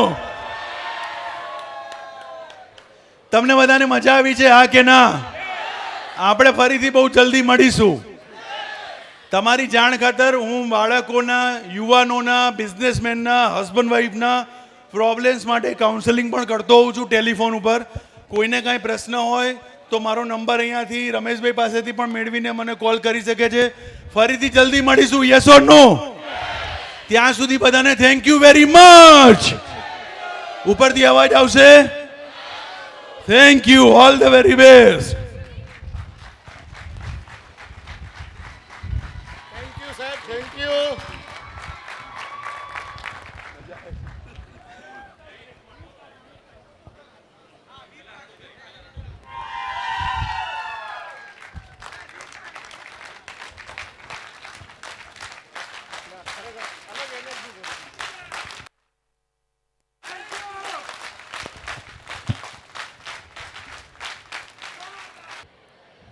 જય લક્ષ્મીનારાયણ. ફરી અવાજમાં થોડી ક્યાંક કચાશ છે. મૌલિકભાઈ એટલી એનર્જી ભરી દીધી છે ને પછી પણ હજી હવે તો વધારે ક્યાંક એનર્જી આવી જોઈએ આપણા અંદરમાં. ફરી એક વખત જય લક્ષ્મીનારાયણ, જય ઉમિયાજી, જય આશાપુરામાં. યસ, આજ ઉત્સાહ અને એનર્જી આપની બનાવી રાખશો. મિત્રો, જે મિત્રો જઈ રહ્યા છે, હું એક 3 મિનિટ લેવા માંગુ છું તમારી. હજી માત્ર 3 મિનિટ છે. જે છે ત્યાં જ રહેશો. જે મિત્રો ઉઠી ગયા વાંધો નહીં, બાકી 3 મિનિટ એક તમારી લઈશ બસ. મિત્રો, જીવનમાં ઘણી બધી નાની મોટો આપણે ભૂલો કરતા. અહીં અત્યારે જ મૌલિકભાઈએ લાસ્ટમાં એક થેન્ક યુનું એક સેશન લીધું. મારી એવી લાગણી અને માગણી છે કે આ પરિસર મૂકો એના પહેલાં ફરી વખત આપણે જે ભાવથી આપણે જે આ પ્રોગ્રામની શરૂઆત કરી હતી, એ થેન્ક યુના સાચા હકદાર કોણ છે? માતા પિતા. પરિસર મૂકી ત્યારે આપણે પહેલાં એ માતા પિતાને આપણે એક વખત થેન્ક યુ કહેશું. જ્યારે આ સેશન અત્યારે બસ એક 5-7 મિનિટમાં જ હું પૂરું કરી રહ્યો છું. અને જ્યારે પણ આપણે પરિસર મૂક્યું ત્યારે આપણે માતા પિતાને જરૂર આભાર ફરી એક વખત કહેશો એને. ને જ્યારે પણ આપણે એ શીખ્યું છે, મારું માનવું છે કે આપણે મંદિર બનાવવાથી બહુ ફરક નથી પડવાનો, પણ મંદિરમાં એ આસ્થાથી નમન કરવાથી ફરક પડવાનો છે. હવે આપણી જવાબદારી વધી રહી છે, આપણી સમાજની જવાબદારી વધી રહી છે, બધું હાઈટેક થઈ રહ્યું છે, કેટલી સ્પીડ આવી ગઈ છે આપણે જોયું છે મોબાઈલના એ યુગમાં. તો જ્યારે પણ આપણે મંદિરમાં પણ જઈ એ આસ્થા સાથે નમન કરજો અને આપણું જે નવું જનરેશનને આપ જરૂર શીખાડશો. આપણી પરંપરાઓ છે એને જાળવી રાખવી બહુ અઘરું છે. અને મને લાગે છે કે બધાથી મોટામાં મોટી જે સંસ્કારની એક વાવેતર જે છે કે ધાર્મિકનો આપણો આધાર સ્તંભ છે. આજે આપણે ધાર્મિકતાને મૂકી દઈશું ને તો આપણે ક્યાંય નહીં દેખાય. ધાર્મિક મહત્ત્વ આપણું એટલું રહેવું જોઈએ. હું ખાસ દાદા અને દાદીને વિનંતી કરું છું કે ધાર્મિકતાનું મહત્ત્વ આપણા જીવનમાં બહુ અતૂટ તમે જાળવી રાખશો. કેમ કે ખાસ દાદા અને દાદીના લાડલા કોણ હોય? પોતરા અને પોતરીઓ. તો તમારી જવાબદારી છે કે સંસ્કારનું વાવેતર જે કરવું છે એ તમે સાચવીને રાખજો. આ મોબાઈલનું ડોચકું જે આપણા હાથમાં આવ્યું છે ને, મને તો દાદા અને દાદીથી બી શીખાય છે. એ જ હવે એટલા ખોવાઈ ગયા છે મોબાઈલના ડંગળામાં કે એને જે ભાન નથી રહેતું કે સમય ક્યાંથી ક્યાં ખોવાઈ જાય છે. મારી બહુ મોટી સ્ટડી પણ છે કે 2 જણા વધારે ઇફેક્ટિવ થયા છે આ મોબાઈલના ઝાડથી. એક ઈ દાદા અને દાદી છે અને બીજા પોત્રો અને પોતરા છે, નાના છોકરાઓ અને બીજા દાદા અને દાદી. બંનેને કહીશ કે સંસ્કારનું વાવેતર કરવાની જવાબદારી બધાથી મોટામાં મોટી તમારી છે. હવે હકથી કહી શકું છું, હું તમારો દીકરો છું. મને લાગે છે કે ક્યાંક મને એક અવસર આપે મળ્યો છે ને આ જ માહોલમાં હું આજથી મને એવું લાગે છે કે મારું એક વિથોણ ગામ છે, પણ મને એમ લાગે છે મારું બીજું ગામ પણ મને જેનાથી પ્રેમ અને સ્નેહ જે આપ્યો છે, મને એમ લાગે છે બીજું મારું માતાનું મઢ પણ મારું જ ગામ છે, મારું પોતાનું ગામ છે. એટલો સ્નેહ આપણાથી મળ્યો છે એમ કરીને તો જરૂર હું પ્રભુ પરમાત્માથી, તમામ પ્રભુ પરમાત્માથી વિનંતી કરીશ કે આપને ઈશ્વર ખૂબ શક્તિ પ્રદાન કરે, ધનવાન બનાવે. અને આજે અવસર મળ્યો છે અને આજે જે એક જોરદાર આ પ્રોગ્રામ થયો છે, એવી સફળતા આ પ્રોગ્રામ આવતાકાલે પણ નિરંતર રહે. પણ એક વખત જતાં હું એક વખત ફરી એક અભિવાદન કંઈક અલગ તરીકાથી કરાવવા માગું છું. એ તમામ દેવી દેવતાઓને અભિવાદન કરવા માગું છું. સર્વેને વિનંતી કરીશ કે આવતી 2 મિનિટ જે છે એ કંઈક જુદું હું તમારી સાથે કરવા માગું છું. પ્રાર્થના કરવા માગું છું અને પ્રાર્થના આંખ બંધ કરીને કરવી છે આપણે. કેમ કે મારું માનવું છે કે આપણે જે આંખ ખોલીને જે આપણે જે કરી છે ને એના કરતાં 10 ટાઈમ 10 ગુણા વધારે ઇફેક્ટિવ આંખ જ્યારે આપણી જે આત્મા અને મન જે કરે છે ને જુએ છે ને એ વધારે ઇફેક્ટિવ છે. આ મારું અધ્યયન પણ કે છે કરીને તો હું આવતી 2 મિનિટ જે છે ને અભિવાદન કરવા માગું છું. એ તમામ દેવી દેવતાઓને આંખી બંધ કરીને અભિવાદન આપને કરાવવા માગું છું. તો મારી કરબડ પ્રાર્થના છે કે આપ આંખી બંધ કરીને રિલેક્સ આપ બેસી જશો, આંખી બંધ કરીને બધા મિત્રો.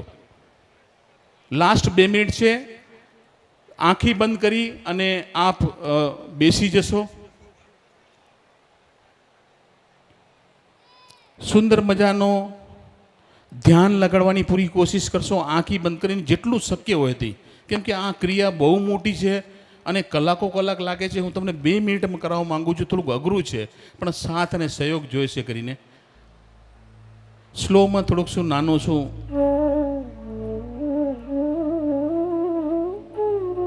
પોતાના શ્વાસોથી જોડાશો. શ્વાસોના આવાગમનને આપ મહેસૂસ કરશો. પોતાના શ્વાસોને આવાગમનને મહેસૂસ કરશો. સ્વયંથી જોડાશો. પોતાના શ્વાસોને આવાગમનને મહેસૂસ કરતો સ્વયંથી જોડાશો.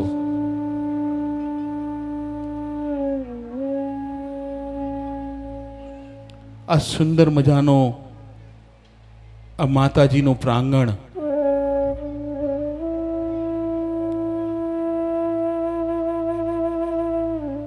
ઈશ્વર ને આપની આંખોને સામે મહેસૂસ કરશો. પ્રભુ પરમાત્મા ભગવાન લક્ષ્મીનારાયણ જગતજનની મા ઉમિયા મા આશાપુરાને આપની આંખોને સામે મહેસૂસ કરશો. તમામ દેવી દેવતાઓ જે આપ માનો છો એને પોતાની આંખો સામે મહેસૂસ કરશો. દિલથી તેમનો આભાર કહેશો. જીવનમાં ઘણું બધું આપ્યું છે આપે. આ જીવન આપ્યું છે, આ પરિવાર આપ્યો છે, આવું સુંદર મજાનું ગામ આપ્યું છે, આ સુંદર મજાનું ધામ આપ્યું છે આપે. આ જીવન પાવન થઈ ગયું. કચ્છ કડવા પાટીદારમાં મને આ જન્મ આપ્યો છે.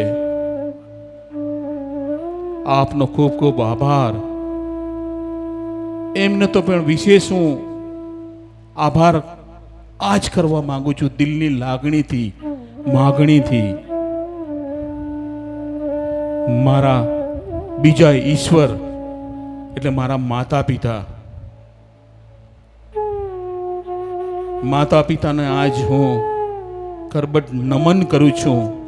દિલની લાગણીથી નમન કરું છું કે તે જગતજનની માં, તે મને જન્મ આપ્યો.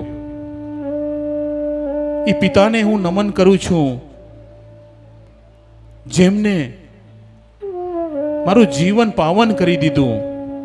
અનેક કષ્ટો પછી પણ મને મારા જીવનમાં સફળ બનાવ્યા છે. હા, તમે અમારું જીવન સફળ બનાવ્યું છે. જીવનમાં અનેક દુઃખો તમે ભોગવ્યા છે, પણ અમને દુઃખોનો અહેસાસ પણ નથી કર્યો. એ પ્રભુ પરમાત્મા માતા પિતા પોટલે ભૂખ્યો રહીને પણ મને જમાડ્યો, મને જીવનમાં દરેક સુખ આપ્યા. એ માતા પિતા આપને માતૃશક્તિને, એ પિતાને હું આસ્થાથી નમન કરું છું. એ પ્રભુ પરમાત્માને હું નમન કરું છું, જેને આપે આવડી લાગણી ભરી મારું જીવન સફળ બનાવ્યું છે. હું મારા દરેક પરિવારજનોને હું આભાર વ્યક્ત કરું છું, જેને મને જીવનમાં સહયોગ આપ્યો છે. જીવનમાં સફળતા પરિવારથી જ મળી રહે છે. પ્રભુ પરમાત્માને પ્રાર્થના કરું છું કે મારા પરિવારનો પ્રેમ આવો જ જાળવી રાખજે. મને શક્તિ આપજે. મારા જીવનની આ એકતા, મારા પરિવારની એકતા બનાવી રાખવા માટે. જીવનમાં એવા અનેકના માતા પિતા શાયદ અહીંયા નહીં પણ હોય. જ્યાં પણ હશે, એ નાનો ભાઈ હોય, મિત્ર હોય, કાકા હોય, કે એ માતા પિતા જ્યાં આપણા વચ્ચે ઉપસ્થિત નહીં હોય, એને આસ્થાથી નમન કરો. સંપૂર્ણ આસ્થાથી નમન કરું છું આપને.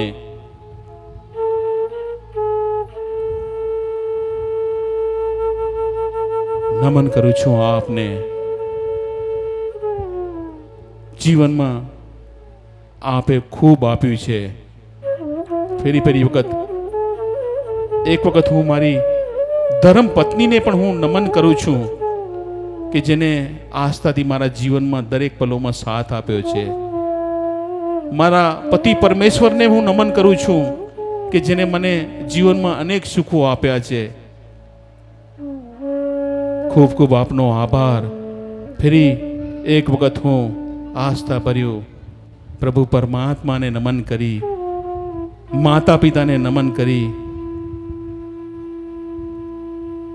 અને ઈશ્વરથી પ્રાર્થના કરું છું આ શક્તિ મને જીવન પર આપશો. બંને હાથોને આપ મળાવશો, માતા પિતાનો યાદ કરશો, આપ બંને હાથોને મળાવશો, જોરદાર ઘર્ષિત કરશો પોતાના હાથોને, અને એ પોતાની આંખોમાં લગાડશો.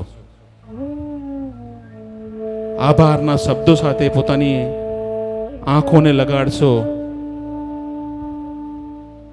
આ એક પ્રાર્થના છે. અને હું ઉમ્મીદ કરું છું દરેક પ્રભુ પરમાત્મા આપના જીવનમાં અનેક ખુશિયા પ્રદાન કરે. ફરી એક વખત આ દીકરાને આપે જે સ્નેહ આપ્યો છે, જે પ્રેમ આપ્યો છે, જે લાગણી આપી છે, હું આપનો કર્જદાર છું. હું કોઈ પ્રોગ્રામ જે છે, કોઈ પૈસા માટે હું પ્રોગ્રામ નથી કરતો. આજ સુધી હું પૈસા પાછળ ભાગ્યો પણ નથી. પણ આપની વચ્ચે એક લાગણીથી હું આવ્યો હતો, અને એનાથી પણ વિશેષ મને એમ લાગે છે મેં તો શું આપ્યું, પણ તમે જે મને આપ્યું છે ને, એ હું મારા શબ્દોથી વર્ણન ન કરી શકું એટલું તમે મને આપ્યું છે. જ્યારે દીકરી આપણા ઘરે આવતી હોય ને વળતરમાં કેમ આપણે કેટલું એને આપતા અહીં કરીને, અને એ જ પ્રેમથી જે એ દીકરી જે આશીર્વાદ આપીને જાય છે, હું જ એ આશીર્વાદ આપને એક દીકરો બનીને ક્યાંક માંગુ છું કે આપના જીવનમાં પ્રભુ પરમાત્મા અનેક ખુશી પ્રદાન કરે, અને આવા આપ સતત ક્યાંક કાર્યક્રમ કરતા રહો, અને માતાજી શક્તિ પ્રદાન કરે, અને આપનું જે નિરંતર જે છે પ્રગતિ દરેક જગ્યા પર થતી રહે. એ જ અને લાગણી અને માગણી સાથે હું ફરી વખત લક્ષ્મીનારાયણ ભગવાન જગતજનની માઉમિયા અને મા આશાપુરાને વંદન કરી, અને તમામ મારા સામે બેઠા છે એ બધા વડીલોને, માતાઓને, મારી બહેનોને વંદન કરી, અને મારી વાણીઓને અહીંયા ક્યાંક વિરામ આપું છું. ફરી ક્યાંક ઈશ્વર મળાવશે તો જરૂર મળશું. એ જ આસ્થા સાથે જય લક્ષ્મીનારાયણ, જય ઉમિયાજી, જય ઉમિયાજી, જય આશાપુરામાં, જય આશાપુરા. Thank you. ખૂબ ખૂબ આભાર નટુભાઈ. આપણે ખરેખર આ મોજ કરાવી અને વડીલ વંદનાના પ્રોગ્રામને આપણે સફળ બનાવ્યો. મૌલિકભાઈ સોની અને નટવરભાઈ સામાણીનું આ સેશન અહીં આપણે પૂર્ણ કરીએ છીએ. ત્યારે આપણી ફરજમાં આવે કે આપણે ફૂલની પાંખડીના રૂપે એમને સન્માનિત કરીએ. તો પ્રથમ નટવરભાઈ સામાણીને વિનંતી કરું, ઓન સ્ટેજ અહીં આવશે અને એનું સન્માન કરશે આયોજનના પ્રમુખ શ્રી વલ્લભભાઈ સોમજી પોકાર.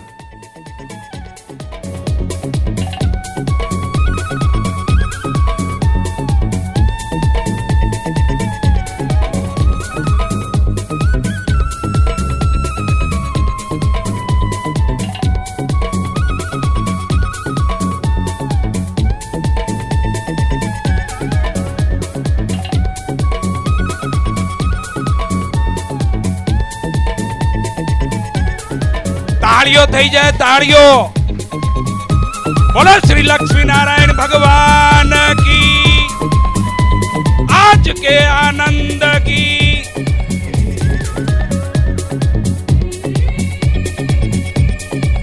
સમાજના પ્રમુખ શ્રી મણિલાલભાઈને વિનંતી કરો, એ આવશે અને એ જ હરોળમાં આપણે જેમને મોજ કરાવી, જીવન કેવી રીતે સરળ જીવી શકાય એ જે આપણે સમજણ પાડી, એવા મૌલિકભાઈ સોનીનું સ્વાગત કરશે મણિલાલભાઈ, સમાજના પ્રમુખ શ્રી.